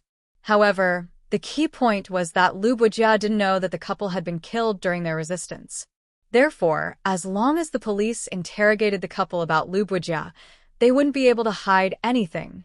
At this moment, Lu Buijia didn't plan to hide anymore. He couldn't hide it anymore, so he might as well tell them everything. The handbook is correct. The psychopathic murder was probably hired by the Red Tower tomb robbers to kill me. Lu Buijia sighed. Red Tower grave robbers? This tomb was discovered by you, Red Tower grave robbers and Old Hay? Chen Yutian asked. It shouldn't be said that it was discovered by us, but by Red Tower, Old Hay, and Red Tower. Lu Buijia shook his head. I'm just an expert. Because I know a little about the tomb's mechanisms and secret passages, Red Tower would always call me along when they do something. They would also give me some of the loot, so it can be said that we're working together. Why did they want to kill you this time? Chen Yutian asked. I've seen this tomb. It's very dangerous inside, and I don't have full confidence that I can open it. But based on my past experience, there must be treasures under the danger. I'm planning to study it carefully after I come back and find a way to open it, Lu Buijia said. This has nothing to do with killing them? Chen Yutian frowned. The people from the Red Tower think that I want to take it all for myself. In fact, I do have this thought. Lu Buijia smiled bitterly. We've worked together for so many years. Who doesn't know each other? He guessed what I was thinking and was afraid that I would leak the information or that I would want to take the treasures of the tomb for myself, so he wanted to silence me. Tell us the location of the tomb and how to solve it, Chen Yutian said. You want to enter the tomb? Lu Buijia was stunned. That's impossible. You don't have a professional. If you go in, I'm afraid you won't be able to come out. You don't have to worry about that. Lingshan interrupted him. You just need to cooperate with the police. Your attitude will determine your sentence. Okay? Lu Buijia didn't say anything else and nodded. Since he chose to cooperate, naturally, he would cooperate. He knew that with what he did before, even if he didn't get a death sentence, it would be a life sentence. Even if there was a life sentence, he was already in his 40s. It was hard to say if he could get out of prison while he was still alive. Before he went to prison, there were some things he had to tell Lingshan. He may be a grave robber, but he was a person who knew how to repay kindness. Last time, the person who saved me from a psycho murderer was one of your people? Lu Buijia asked. Why do you ask? Lingshan paused. I have around 30 million and I took out 10 million to thank him, Lu Buijia said. to thank him for saving my life. Your money belongs to Black Gold. They'll confiscate it, Lingshan said faintly. No, my money comes from legitimate sources. I write articles for magazines, and I work as a guide and specialist for all sorts of professional exploration groups. There's an account book in my study, and I've recorded all my earnings. Lu Buijia smiled. As for the antiques, I didn't sell any of them. They're all in the basement of my house. You'll know when you see them. Oh. Lingshan paused and nodded. If that's the case, the police will consider respecting your wishes. Also, I'll take out another 10 million to thank the doctor who saved my life today, Lu Buijia said. The last 10 million will be enough for me to live on if I can get out of prison while I'm still alive. My wife and kids are gone, and there's no need for that much money. I might as well give it to the people who helped me. If I'm sentenced to death, you guys can donate the remaining 10 million to the Archaeology Research Institute. It'll be my last wish as an archaeologist. Lingshan didn't think that Lu Buijia wasn't a sinner, but that he still had a kind heart and conscience. When she thought about it, the crimes he committed weren't completely heartless. The person who saved you that day and today is the same person. Lingshan didn't want to lie to Lu Buijia. Are you sure you want to give him the 20 million? The same person? Lingshan's words surprised Lu Buijia as well. He's a doctor? You can say yes, but you can also say no. Lingshan didn't answer the question directly. Can I see him? Lu Buijia pondered for a moment and suddenly asked. You want to see him? What's the matter? Lingshan was curious about Lu Buijia's request.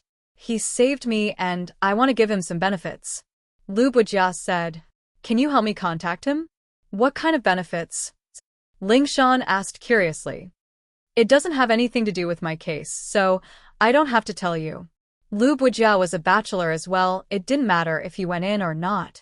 All right, I'll contact him for you, but it's not up to me to decide whether or not you want to see him. Lingshan nodded.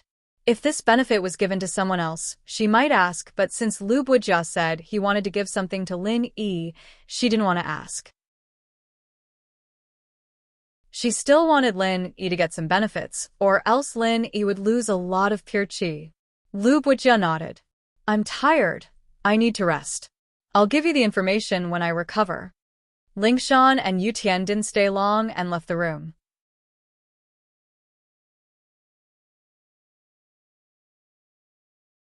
Chapter 748. Give you some benefits. Perhaps he's thought things through after this life and death experience. Yutian said. People who've been through life and death are always different. Maybe.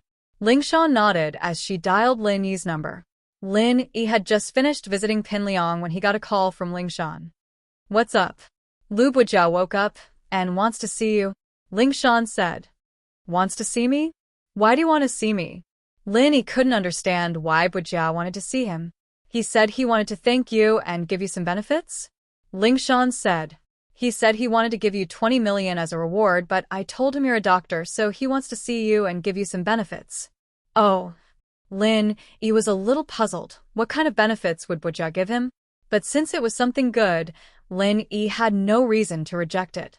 He'd saved him twice, and he didn't get anything in return. Is he still in the hospital? Yes, he's in the same room. Lingshan said. Where are you? I'm at the hospital too. I'll go over now. Lin Yi said and hung up. After that, Lin Yi sent the Miss and Yushu a message, telling them that he had other things to do in the hospital and wouldn't be going back to school with the car. Yao Yao, why is Shield Bro so busy every day? Yushu felt that Lin Yi was busy every day, busy with all sorts of things. I'm not sure. Maybe he's not a follower at all, and it was just a coincidence that he appeared in the villa. Mengyao realized that she didn't understand Lin Yi at all. From a migrant worker to a mysterious master. Oh, then will he really leave in the future? Yushu was a little disappointed. Probably. We're all grown up now, and we need to learn how to protect ourselves. We shouldn't always trouble other people. Mengyao looked out the window at the direction Lin Yi disappeared in, a little sad. But I don't want to grow up, Yao Yao. Yushu shook her head. You have to think about it even if you don't want to. You're not young anymore. Meng Yao pinched Yushu's cheeks. See, you won't cry even if I pinch you, so you're not a kid anymore. I'm crying. Yushu started crying. Meng Yao ignored her and turned away, deep in thought. Lin Yi saw Lingshan and Yutian outside Bujia's room. Lin Yi. Lingshan walked over to Lin Yi. You're here? Lu Bujia said. He wanted to rest for a while. I'll go check on him. No need, I'll just go in. Lin Yi shook his head. Rest? Lu Bujia had rested for so many days, so he must be very energetic now. Lingshan didn't say anything after hearing what Lin Yi said. Since Lin Yi did this, he must have his reasons. Lin Yi pushed the door open and entered Bujia's room. As expected, Bujia wasn't resting. Instead, he was scribbling something on a piece of paper. He froze when he saw Lin Yi. Who are you? You're looking for me? Lin Yi didn't answer Bujia's question. You're the person who saved me twice? Bujia wasn't stupid. He immediately guessed Lin Yi's identity. Lin Yi nodded. That's me. I'm a person who knows how to repay favors. Lu Bujia nodded, not suspecting Lin Yi's identity. Although Lin Yi looked a little too young, Lu Bujia had always relied on his skills to make a living. He knew that age doesn't determine one's ambition. Since Lin Yi was able to appear here, it meant that he had the police's permission. Who else could it be, if not the person who saved him? I don't like to save people for free, Lin Yi shrugged. If it wasn't for Lingshan, I wouldn't have come to save you. Nice. Bujia smiled. That's good. I like it. What do you want to give me? 20 million? Lin Yi looked at Bujia and asked faintly. You probably won't be interested in that. With your medical skills, you can earn 20 million no matter what. Bujia waved his hand. Lu Bujia waved his hand. He escaped from death this time, and the hospital couldn't do anything about it. Lin Yi cured him, and with his medical skills, Lin Yi wouldn't be short of money. Lin Yi smiled and didn't say anything. Did the police tell you who I am? Bujia asked. No, I didn't ask. Lin Yi shook his head. I'm an archaeologist, as well as a tomb raider. Bujia briefly introduced himself before continuing. According to the ancient books I've read, this tomb near Songshan might very well be the tomb of Zhang Liju, the medicine saint of the people. You're a doctor, and there might be something you need in this tomb. Oh? You want me to dig a tomb? Lin Yi blinked. Zhang Liju. Lin Yi seemed to have seen this name in one of the old man's books. The police might want to go.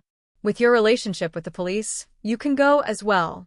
Bujia passed a document to Lin Yi. This is the location of the tomb's mechanisms that I've deduced. It's not comprehensive, but it'll help you. Why don't you give it to the police? Lin Yi asked after taking a look. This has nothing to do with my case. I'll tell you if I want to and I won't. Bujia smiled. Thank you. Lin Yi took the document. He didn't doubt Bujia's words because Bujia didn't look like he was talking. According to Lin Yi's observation, what he said should be true. Besides, there was no need for him to lie. We don't owe each other anymore. As for the 20 million, if you want it, then take it. If you don't want it, then donate it for me. It doesn't matter where you donate it to. It's already your money. Bujia smiled and closed his eyes. Lin Yi put the documents on his body and left the room. Lingshan and Yutian were waiting at the door. Lingshan wanted to say something when she saw Lin Yi come out. I'll be leaving if there's nothing else. Lin Yi looked at Lingshan. He knew that she wanted to ask what Bujia gave him, but Lin Yi didn't tell her. Okay. Lingshan was curious, but she felt that she shouldn't know that much. What if Bujia gave Lin Yi something that went against her principles? Should she do something? Lingshan felt a headache.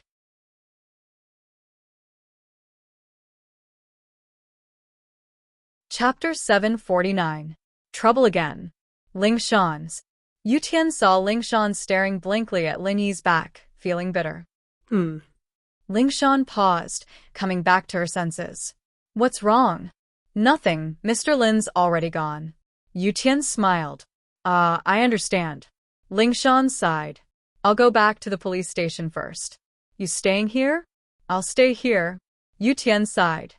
I don't know if the Red Tower tomb robbers will send more people after Lubojia.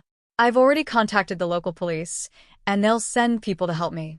Lingshan nodded and went back to the police station, but got a call from Director Chen on the way back.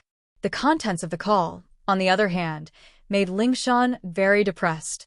Today, the city leader was secretly investigating the price of food in the market, but his phone and wallet were stolen by thieves. This thief had reached a certain level of arrogance. Logically speaking, it wasn't the criminal police's turn to deal with thieves. The local police stations would deal with it. But this time, the city's leaders were alerted, and Chief Chen also pointed out that the thieves in Songshan had formed a group of thieves, carrying out organized and disciplined criminal activities. This needed the criminal police to investigate and deal with. There was no deadline given, but it was a case that the city leader was supervising. How could they not solve it as soon as possible? Lingshan felt that she was so unlucky. She hadn't even dealt with one problem, and this one was coming. There was no end to this. She was the new captain of the criminal police, and she didn't even see this many cases when she was the vice captain. This group of thieves had been formed for a long time, too. Why did they have to deal with them now? But Director Chen had said it himself, so what else could she do? She could only carry out the order unconditionally. However, this thief group had very strict organizational discipline. It was impossible to hurt the entire thief group by simply catching a few thieves. It might even alert the enemy. Lingshan drove the car, depressed, thinking about how to deal with this group. She thought about it for a long time, but still couldn't come up with anything. The normal thieves were all dealt with by the police station, and they didn't have records with the criminal police. Lingshan couldn't think of anything right now, so she could only go back and organize the information. Subconsciously, Lingshan took out her phone, but smiled bitterly when she took it out. How did I become dependent on him? You want to call Lin Yi whenever you're in trouble? In the past, she'd only call Lin Yi if there was something she couldn't handle, but now, no matter what happened, the first person she thought of was Lin Yi. Forget it. I'll just fight my way over and try it out. Lingshan's thinking was simple. Asking was better than not asking at all. Troubling Lin Yi had become a habit anyways, and she felt like she owed him a lot of favors. She didn't feel pressured anymore. Lin Yi got a call from Lingshan not long after he left the hospital. What is it now? Lin Yi picked up, wondering why Lingshan was calling him again so soon. Lin Yi, do you know anyone from the thief group? Lingshan asked, hoping to give it a try. Thief group? No. Lin Yi said straightforwardly. It was an answer Lingshan had expected, but she was still a little disappointed. You really don't know? Lingshan didn't want to give up. She felt that Lin Yi was omnipotent, and whenever she asked him for help, he'd always solve the problem perfectly. Nope, why would I know them? Lin Yi was getting impatient. Is there something you need? Yes. You're a good person, don't get angry. Lingshan jumped, and her voice became soft and pitiful. Then can you help Miss Silly keep an eye out for them? It's a thief group. Oh, I'll tell you when I see them. Lin Yi hung up the phone, amused. This Lingshan really came to him for everything? Lingshan hung up angrily. She'd tell him if she saw them? Didn't that mean she didn't say anything? Who would see a thief group for no reason? Lingshan was still angry when her eyes focused on something not far from the road. A cute girl was currently putting her evil hand into the pocket of a man with a big belly. Very quickly, the girl got it. She took out a big wallet and walked to the side with a smile on her face. Lingshan smiled coldly in her heart. She'd walked all over the place, but found it by chance. This girl was a repeat offender. She'd met her a few times before, but she never managed to catch her. She wanted to see if she could get any information about the thief group from her mouth. Lingshan stopped the car by the roadside and got out, slowly approaching the girl. Xiaoke was in a really good mood today. She saw a rich and heartless fatty get out of the BMW and kick the little girl to the curb because a little girl selling flowers blocked his way. He ignored the little girl's cries and left after parking the car. The passers-by were angry but didn't dare say anything, so Xiaoke locked her target on this rich and heartless fatty. The fatty's alertness was really bad, and Xiaoke got him easily. She opened the wallet and saw that he had quite a lot of money. He counted and found that it was about 7 or 8,000 yuan. Xiaoka didn't expect her luck to be this good. She'd run into so many fat sheep these 2 days. Although she met a strong person yesterday who stole her money, she was still very lucky. However, as happy as she was, she didn't let her guard down. What happened with Lin Yi yesterday reminded her that she couldn't let her guard down. So, when Lingshan approached, Xiaoka sensed it. Xiaoka casually put the money into her own wallet and threw the wallet into the trash can. Just when Lingshan was about to get close to her, Xiaoka turned and ran. Xiaoka, stop right there. Lingshan was about to explode. She thought that she could catch Xiaoka when she wasn't paying attention, but she didn't expect Xiaoka to be so vigilant. She ran away the moment she got close. Bye, Lingshan sis. Xiaoka turned around and made a face before disappearing at the end of the street. Lingshan didn't chase after her because she wouldn't be able to catch up even if she did. She'd chased her twice before, and she still couldn't catch Xiaoka. Xiaoka, just you wait. Lingshan stared at the direction Xiaoka disappeared in, not angry at all.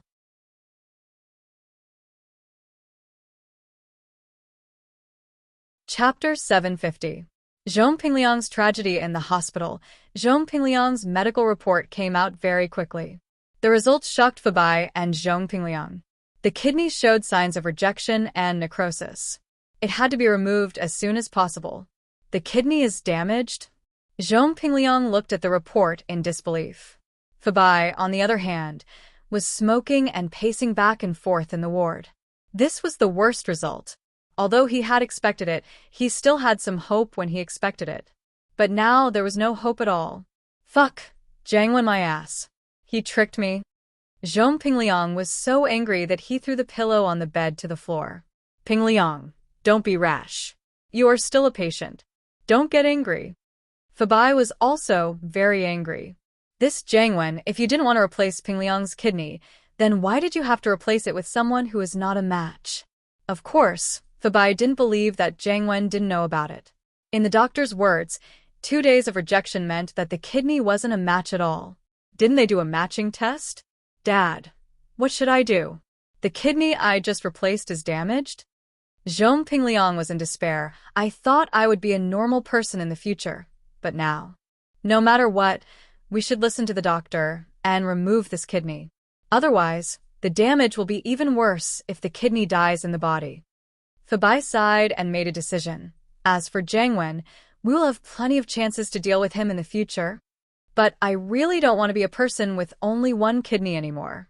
It's too painful.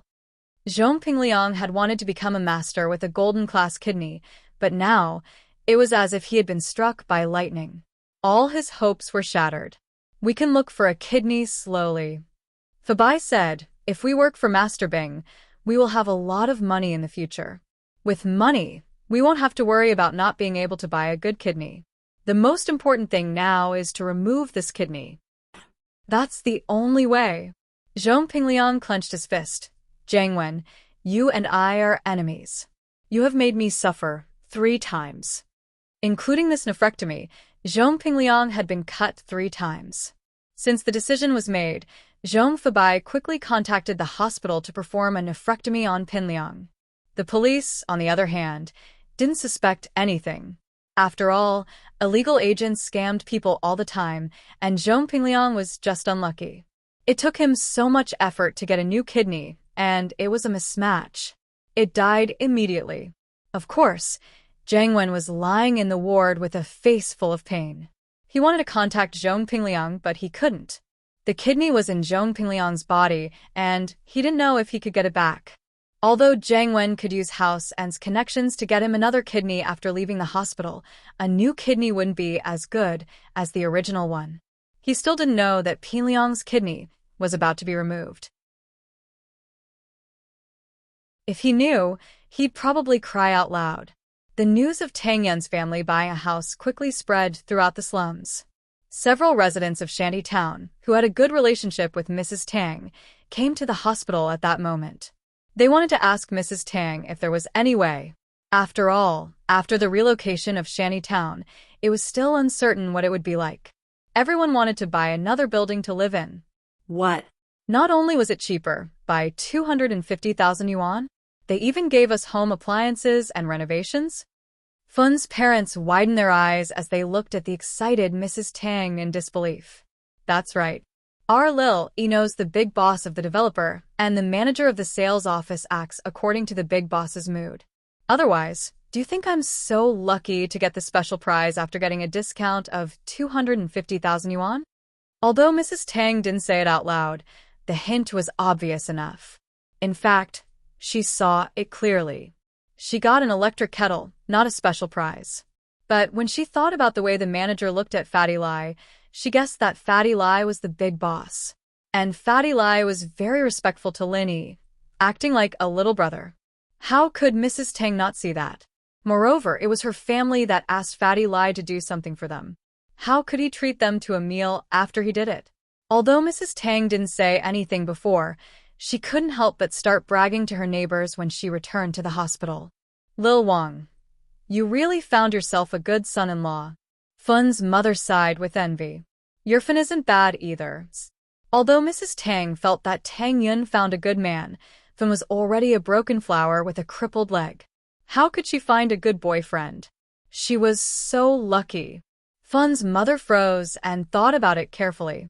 Her daughter couldn't be compared to Tang Yun. In this situation, she was still able to find Kong Xiaobo. It was a blessing from 8 lifetimes. Xiaobo and Lin Yi have a good relationship. Your family should be able to get a special price house.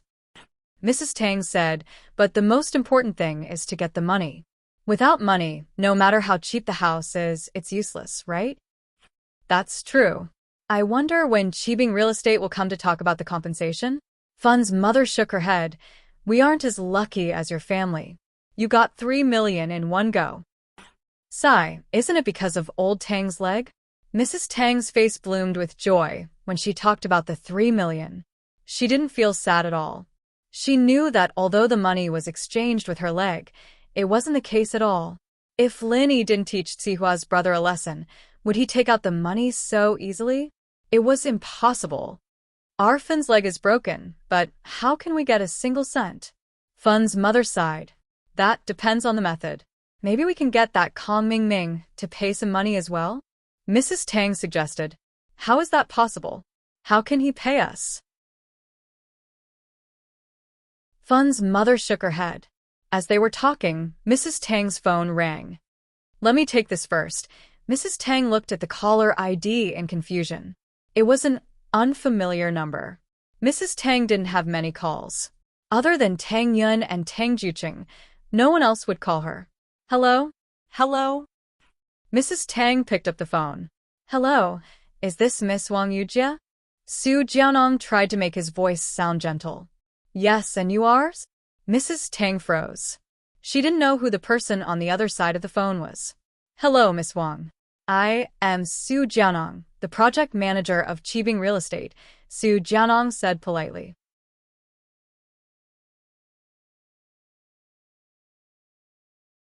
Chapter 751. Compensation for demolition. Although Mrs. Tang knew how powerful Lin Yi was, she was still afraid of the people from Qibing Real Estate. Those people were like the mafia, overbearing. If it wasn't for Lin Yi's protection, she wouldn't dare to come into contact with them. It's like this. Didn't we demolish your house before? So, the compensation for your house has been approved. We would like to invite you to the headquarters of Qibing Real Estate, Qibing Tower, at 8 a.m. tomorrow to discuss the compensation with us, Su Jianong said. Ah? There's compensation? Mrs. Tang was taken aback. She thought that the 3 million Lin Yi had asked for already included the compensation for the demolition. Why was he giving her money now? Mrs. Tang was shocked.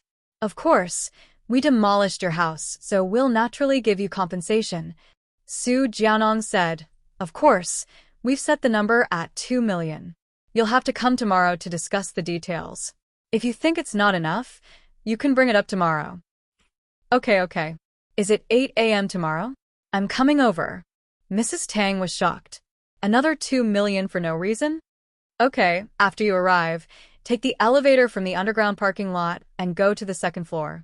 You'll see the demolition team there. Su Jianong hinted to Mrs. Tang to let Lin Yi drive her there. Okay, I'll remember it. No problem. See you tomorrow. Mrs. Tang quickly noted it down. After hanging up, everyone looked at Mrs. Tang in confusion. Wang, what's wrong?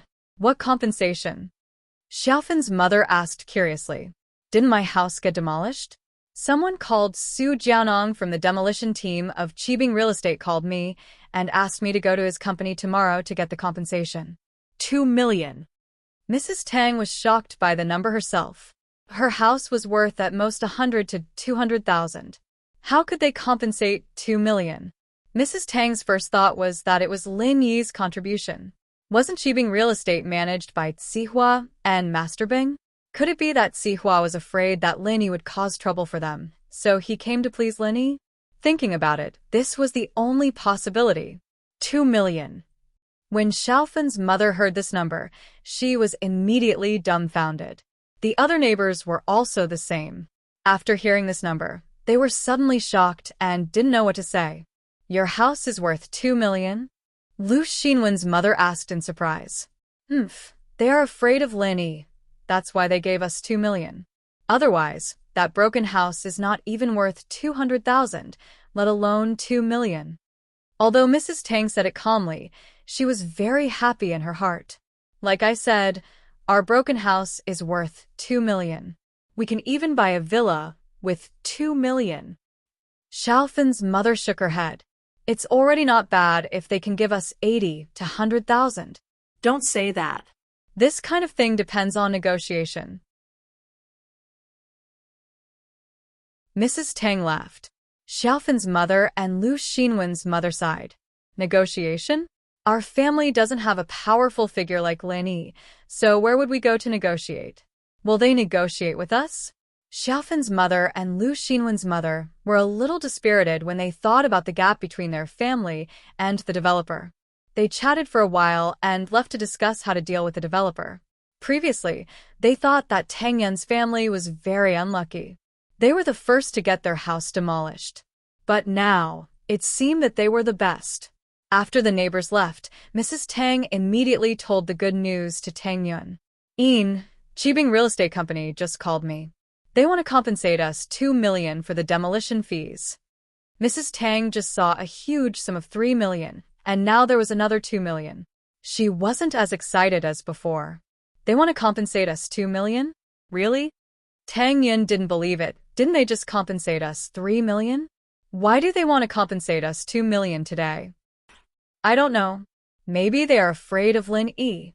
They want to spend money to please Lin Yi and are afraid that Lin Yi will cause trouble for them again?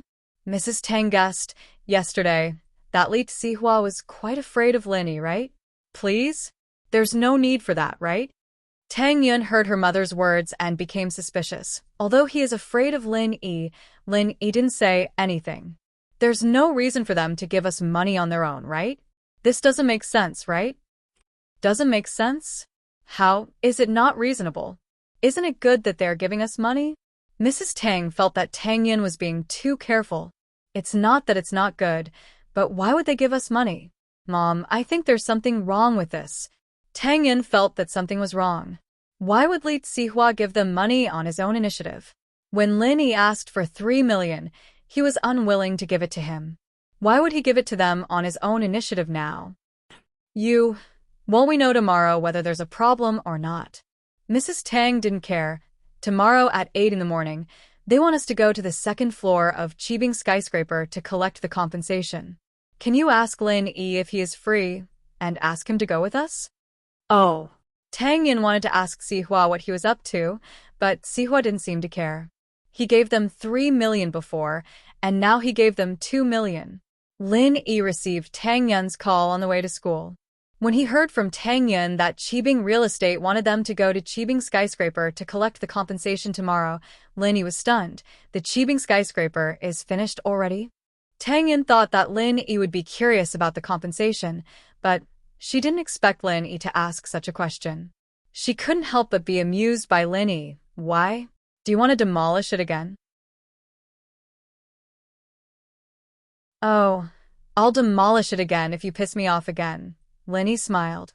His skyscraper collapsed, and he still wants to give you money? Are you retarded? I think so too. Do you think there's a problem here? Tang Yun had been worried about this problem. Huh? Aren't we idiots if we don't take the money?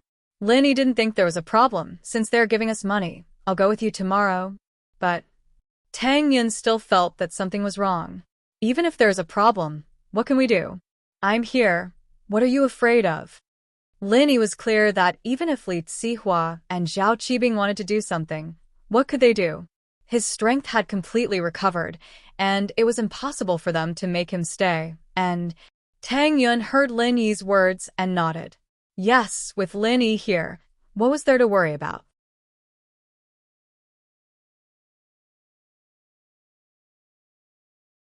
Chapter 752.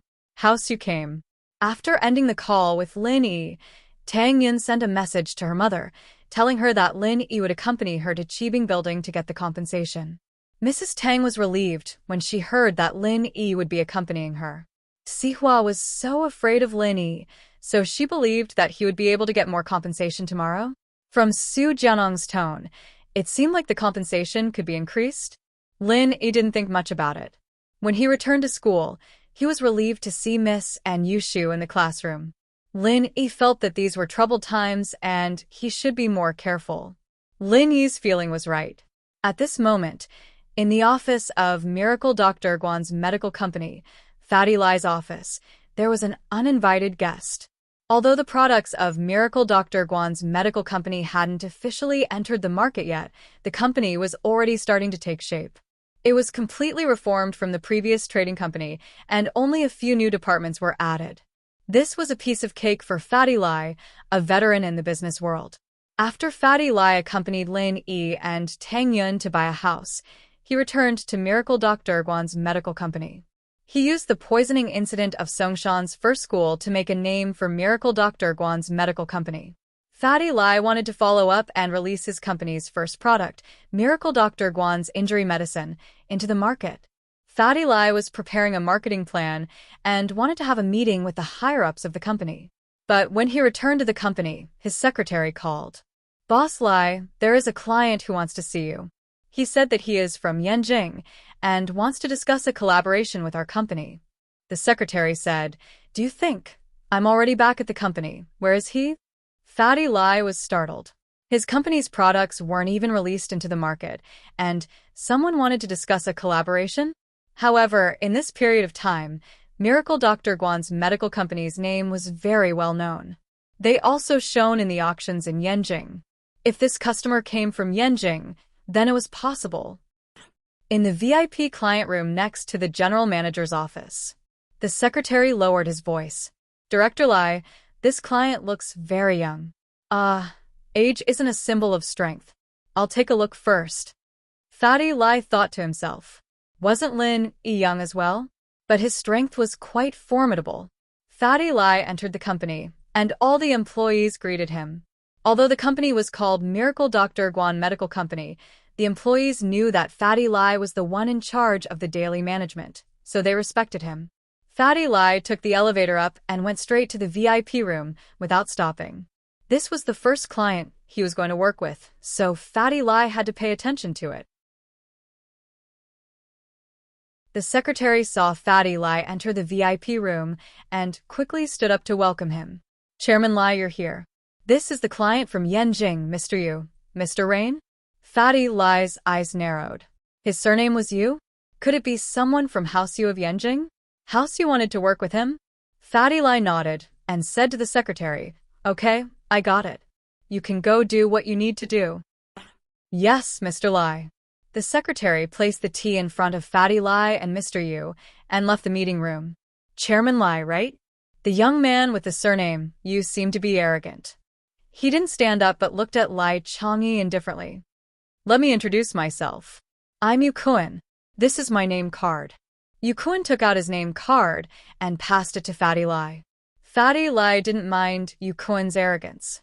He was a businessman, so he didn't show his emotions on his face. He still smiled as he took Yu Kuan's name card.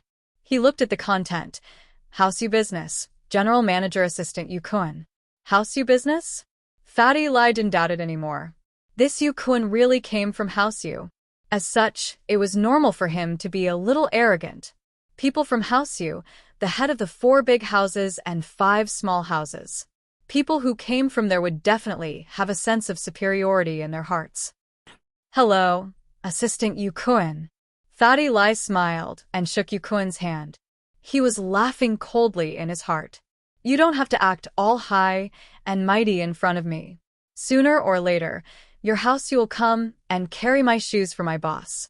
When that time comes, you'll have to get permission from me as your follower. I don't believe that no matter how powerful your house you is, you're all immortal monsters and won't die of old age. As long as you're sick and others can't cure you, you'll have to beg me if you want to live. Yukun still didn't stand up. He just sat there and reached out his hand to shake Fatty Lai's hand. We don't need to say anything unnecessary. Let's get to the point. Mr. Yu, please go ahead.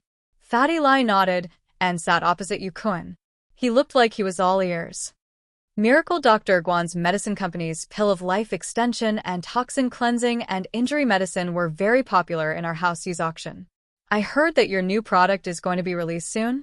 It's called Miracle Dr. Guan's injury medicine? Yukun asked indifferently. That's right. It's in the final stage of preparation. It'll probably be released soon. Fatty Lai didn't hide anything. He had already said this during the press conference. There was no need to keep it a secret. Yes. Although your pill of life extension and toxin cleansing and injury medicine are quite popular, the future of this injury medicine is still unknown. Am I right? Yukun looked at Fatty Lai and said in a condescending tone. Hee, of course. It's hard to say what the future of something that hasn't been released yet. Fatty Lai was still smiling. However, he was very dissatisfied with this Yukun. Who the hell do you think you are? You dare to question the future of Boss's injury medicine? You idiot. If you weren't from House Yu, I would have kicked you out of this meeting room. It seems like Mr. Lai is a smart man. This time, I'm representing House Yu to give your Miracle Dr. Guan's medicine company a benefit. Yukun looked at Fatty Lai indifferently. However, before that, Mr. Lai must answer a few of my questions truthfully. Oh, what questions? Fatty Lai was getting more and more annoyed. Was this Yukun retarded? Giving him a benefit? With his attitude, what benefit could he get? Why did House Yu send an idiot over?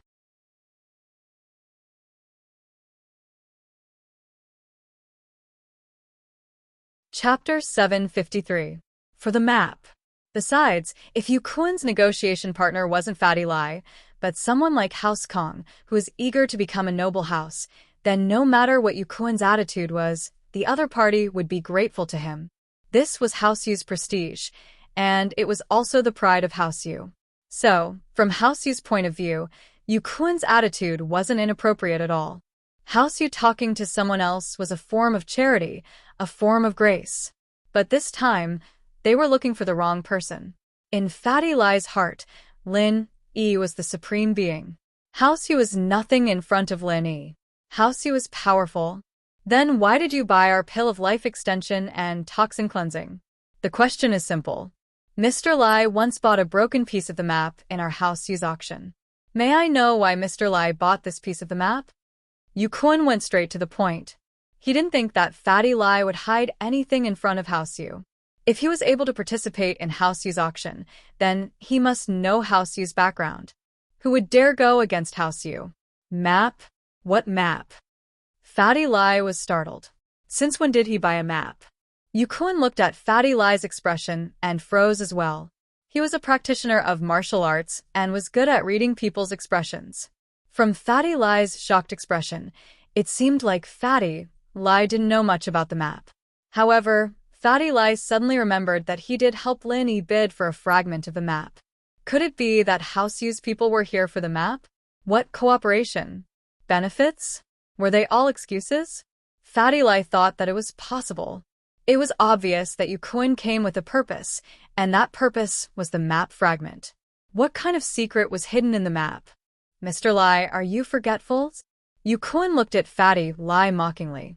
You bought a map from the auction. How could you not remember? I remember. Fatty Lai knew he couldn't hide it anymore, so he admitted it. But I bought it out of curiosity, so I didn't think of it when you asked. Indeed, there is such a sheepskin map. Since Mr. Lai remembered, that's great. What are you going to do with this map? Can you tell me? In other words, do you have a similar map fragment in your hands? Yukun was 80% sure that Fatty Lai didn't know what the map was for. Otherwise, Fatty Lai wouldn't have that shocked expression on his face when Lin Yi asked him about it. I'm just curious, it's no big deal. I've never seen anything like it. Fatty Lai shook his head. Really? Obviously, Yukun didn't trust Fatty Lai's words. Fatty Lai might not know the secret of the map, but if he hadn't seen the map before, why would he buy something useless? Of course, Fatty Lai smiled. All right, if that's the case, give me the map and I'll still give you something good. Yukun decided to change his strategy. He wanted Fatty Lai to give him the map. If it was useful to him, he wouldn't give it to him. If it was useless, he would give it to him. Oh, you want to give me something good? Can you tell me about it first, Mr. Yu? Fatty Lai didn't agree to Yukun's request directly. It's fine if I tell you. As long as you give me the map, House Yu will be the sole distributor of Miracle Dr. Guan's medical company, Yukun said faintly. All you have to do is sit back and count your money. Huh. Fatty Lai looked at Yukun in disbelief. You call this a benefit? You sure have a big appetite. You want to be the sole distributor of my company's products? Are you an idiot or am I an idiot? The popularity of Miracle Dr. Guan's medical company's products was foreseeable. Fatty Lai knew how powerful Lin Yi was and how effective the products were. It could be said that whoever was the distributor would make the most money. Fatty Lai, on the other hand, didn't want to give up the dealership. He had a trading company that had merged with Miracle Dr. Guan's medical company to become a marketing department. He could do his own channels, so why would he give the profits to others? Of course, if it was a small company that wasn't famous, if they could establish a relationship with House Yu's trading company and let them be the sole distributor, they wouldn't have to worry about the sales. House Yu had a wide network. No matter where it was, they would give them face. So, under normal circumstances, if House Yu were to be the sole distributor of a new product, the company would save a lot of effort. Not only would they save on the distribution fees and advertising fees, they wouldn't have to worry about the sales of the product, because everything would be decided by House Yu. However, to Fatty Lai, this was like asking for a lion's share. How was this a benefit? It was obvious that Fatty Lai wanted benefits from him. How is it? Aren't the conditions good? Yukun saw Fatty Lai's surprised expression and thought that he was shocked by the generous conditions. He couldn't help but feel proud. If it's a distribution cooperation, then I can't make the decision. Our Miracle Dr. Guan's medical company has a sales department, and we have our own distribution channels. Fatty Lai smiled apologetically. But if House Yu's trading company wants to order some injury medicine in bulk, we can give you a good price. What do you mean? Yukun's face darkened immediately. He didn't expect Fatty Lai to reject him. House Yu offered to be the agent of Miracle Dr. Guan's medical company and was rejected? Yukun felt like he had lost face. Not only did he lose face, but House Yu also lost face. How could Fatty Lai refuse to do something that others could only dream of? Didn't he know how wide House Yu's distribution channels were? A new product that hadn't even entered the market, and he wanted to create his own distribution channels?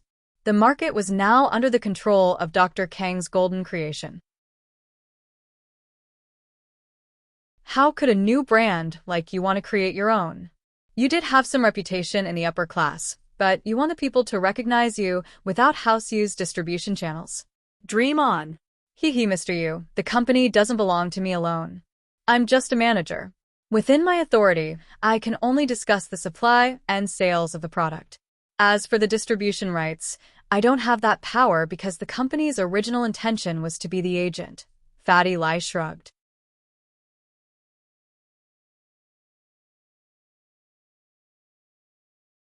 Chapter 754. Was this considered a benefit? House Yu had high hopes for the products from Miracle Dr. Guan's medical company. After all, the effects had been tested. As long as it was a special edition injury medicine, it would be very useful. So House Yu smelled a business opportunity and wanted to get the distribution rights before Miracle Dr. Guan's medical company became famous. Then they wouldn't have to worry about the future. Money would come rolling in. From House Yu's perspective, although Miracle Dr. Guan's medical company had good products, it was still a small company. They would definitely feel uneasy when the new products hit the market. If a giant like House Yu cooperated with them, they would be overjoyed. They would even give up a lot of benefits. House Yu's plan was good. That was why Yu Kun was so arrogant. He didn't want to be rejected by Fatty Lai and lose all his face. His arrogant attitude before was like a monkey. Fatty Lai didn't even want to give up the distribution rights. He was just thinking too much. This isn't my personal decision. I've said it before. I'm just a professional manager. Fatty Lai smiled. Mr. Yu, other than that, what other benefits will you give us? Fatty Lai's words sounded like mockery to Yu Kun's ears. Yu Kun's face turned red, and he looked at Fatty Lai with hatred. Piece of the map. Name a price. I'm sorry, I don't lack money. Besides, I gave the map to someone else. Fatty Lai shook his head. Gave it to someone else? You actually gave it to someone else? Yu Kun was agitated and lost his good attitude. He was one of the most outstanding disciples of the third generation of House Yu. He was the object of admiration everywhere. But here he was being rejected. He had lost his patience and was getting angry. I bought it with my own money.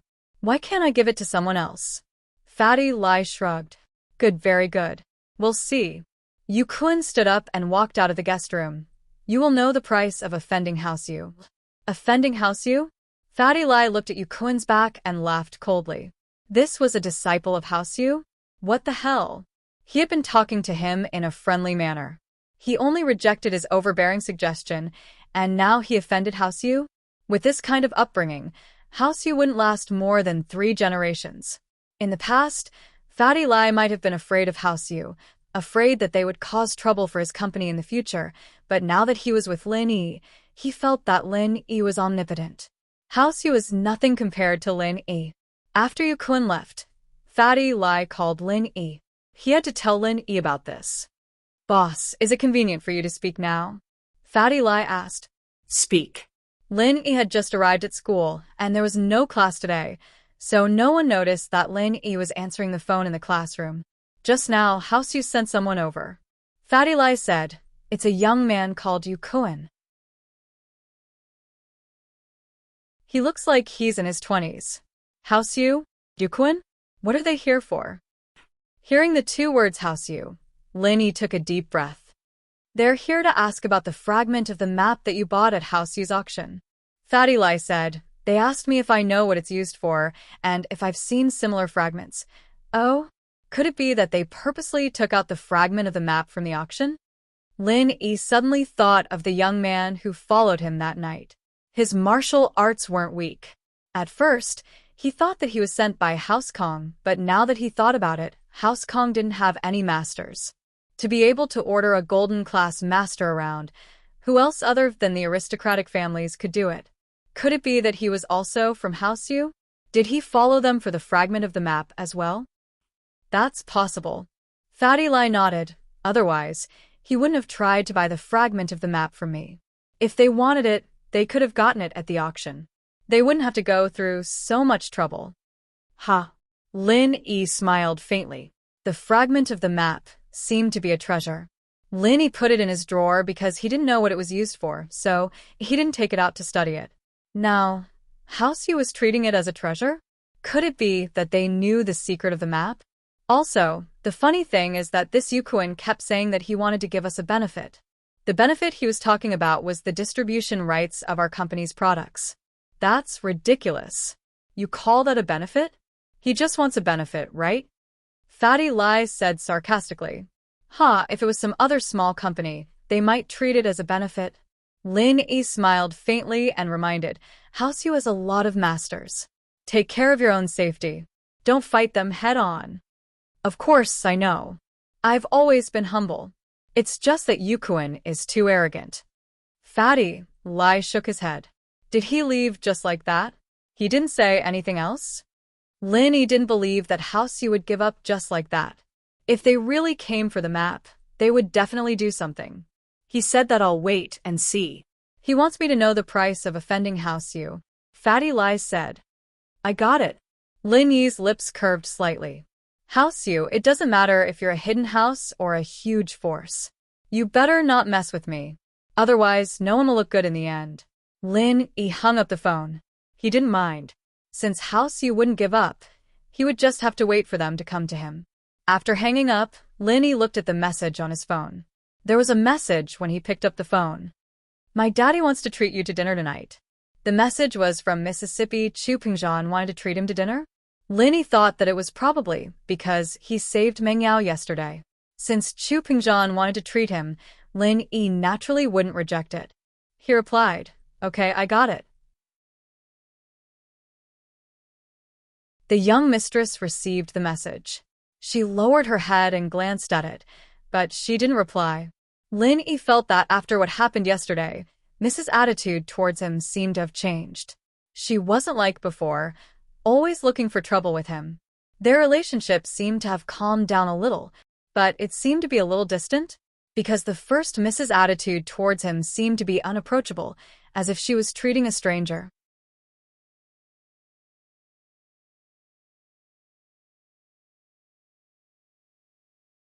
Chapter 755.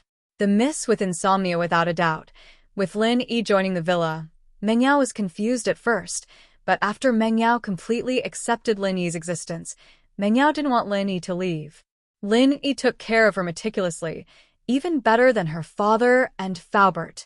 He allowed the Miss, who lacked a mother's love since young, to find her own happiness. She even wanted to let Lin Yi stay in the villa for the rest of his life, taking care of her and Shu. But Meng Yao knew that it was impossible. There was still Tang Yun in the middle, and this was the reason why the Miss hated Tang Yun so much. She didn't think that she hated Tang Yun because she liked Lin Yi, but because Tang Yun took away the happiness that was supposed to belong to her. If Lin Yi left, who would care for her? Meng Yao didn't want Lin Yi to leave. It wasn't until yesterday, when Lin Yi looked at her body, that Meng Yao had some strange thoughts in her mind. If Lin Yi was her boyfriend, then wouldn't he have left? Even Meng Yao herself was shocked by the thought. She liked Lin Yi? Was it true? Impossible. It must be because she was messing around all day, calling her first wife and second wife, that she was going crazy. But Meng Yao really wanted Lin Yi to stay. She didn't know what to do. Who could she talk to? With Yushu? That girl's mouth wasn't tight, and she had a wild imagination. She might not even be able to express herself clearly, and it would become that she was chasing after Lin Yi. Meng Yao didn't dare to tell her. Her father just called, saying that they were going out for dinner to thank Lin Yi, so Meng Yao sent Lin Yi a text. Seeing that Lin Yi agreed, Meng Yao calmed down. Yao Yao sis? What's wrong? Why do you look like you're in a trance? Yushu observed Meng Yao for a long time. Trance? No way, right? I didn't sleep well last night. Meng Yao shook her head. Oh, then why didn't you sleep well? Yushu asked. It's because I've just recovered from a serious illness. Meng Yao, naturally, wouldn't reveal her true thoughts. Oh, I thought you were thinking of Shield Bro, Yushu said, staring at Meng Yao. What do I want him to do? You think I'm like you? Meng Yao frowned, turning her head away from Yushu. Yao Yao sis, I feel like something's wrong with you, Yushu said seriously. What's wrong now? Meng Yao felt that Yushu was really annoying. She just liked to find out this and that whenever she had nothing better to do. It's hard to say. I'll tell you after I observe, Yushu said after some thought. Meng Yao didn't know what to say. Keep observing then, I'll go read. With that, Meng Yao picked up a revision book and started reading. Yushu stared at Meng Yao for a while, but didn't find anything wrong with her. She went back to her book as well. After school, Lin Yi drove Tang Yun back to the hospital before heading to Pingzhan Business Hotel. Pingzhan was treating naturally. This was his first choice. Pingzhan Business Hotel seemed to be unusually crowded today. The outdoor parking lot in front of the entrance was already full. Lin Yi had no choice but to drive to the underground parking lot. The underground parking lot was a membership system. Only guests with Pingzhan Business Hotel's membership card could park there. When the manager of the parking lot saw Lin Yi driving a broken van with a diamond card, he was shocked. Was this the dirty hobby of rich people? Lin Yi didn't care about the expression on the manager's face. In fact, Lin Yi didn't have to drive this broken van to show off.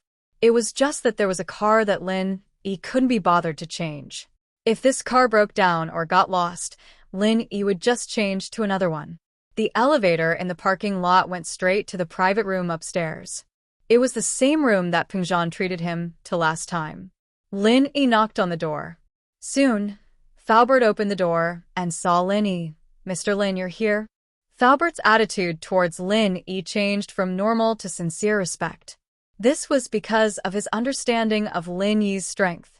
Lin Yi fought Uncle Zhu to a draw, and Uncle Zhu was lying on the bed right now. Lin Yi, on the other hand, acted as if nothing had happened. People with strength would always be respected by others. Faubert was a golden-class physical practitioner. He was naturally respectful towards a mystic-class spiritual practitioner like Lin Yi. This had nothing to do with Pengzhan. It was just his personal respect towards Lin Yi. "Faubert, am I late? Sorry to keep everyone waiting." Lin Yi smiled as he walked into the room.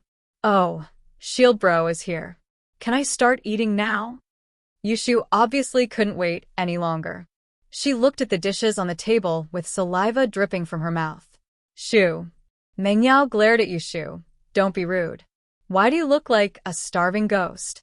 Be careful that you won't be able to find a husband in the future." "Oh, I can if you can find one." Yushu didn't care at all. Meng Yao was speechless. "Lin Yi, come sit." Pengzhan stood up from his seat and walked towards Lin Yi.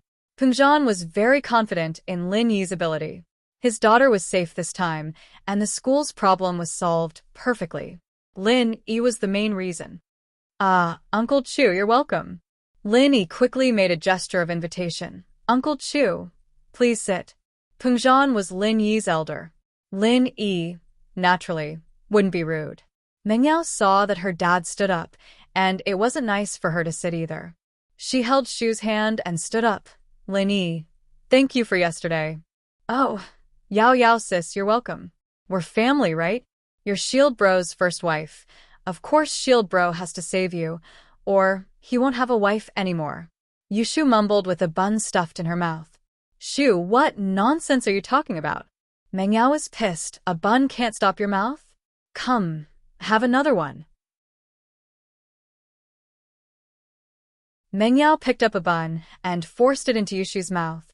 Wah, wah. Yushu couldn't say anything. Her eyes rolled back. Pengzhan looked at his daughter and Shu and found it funny.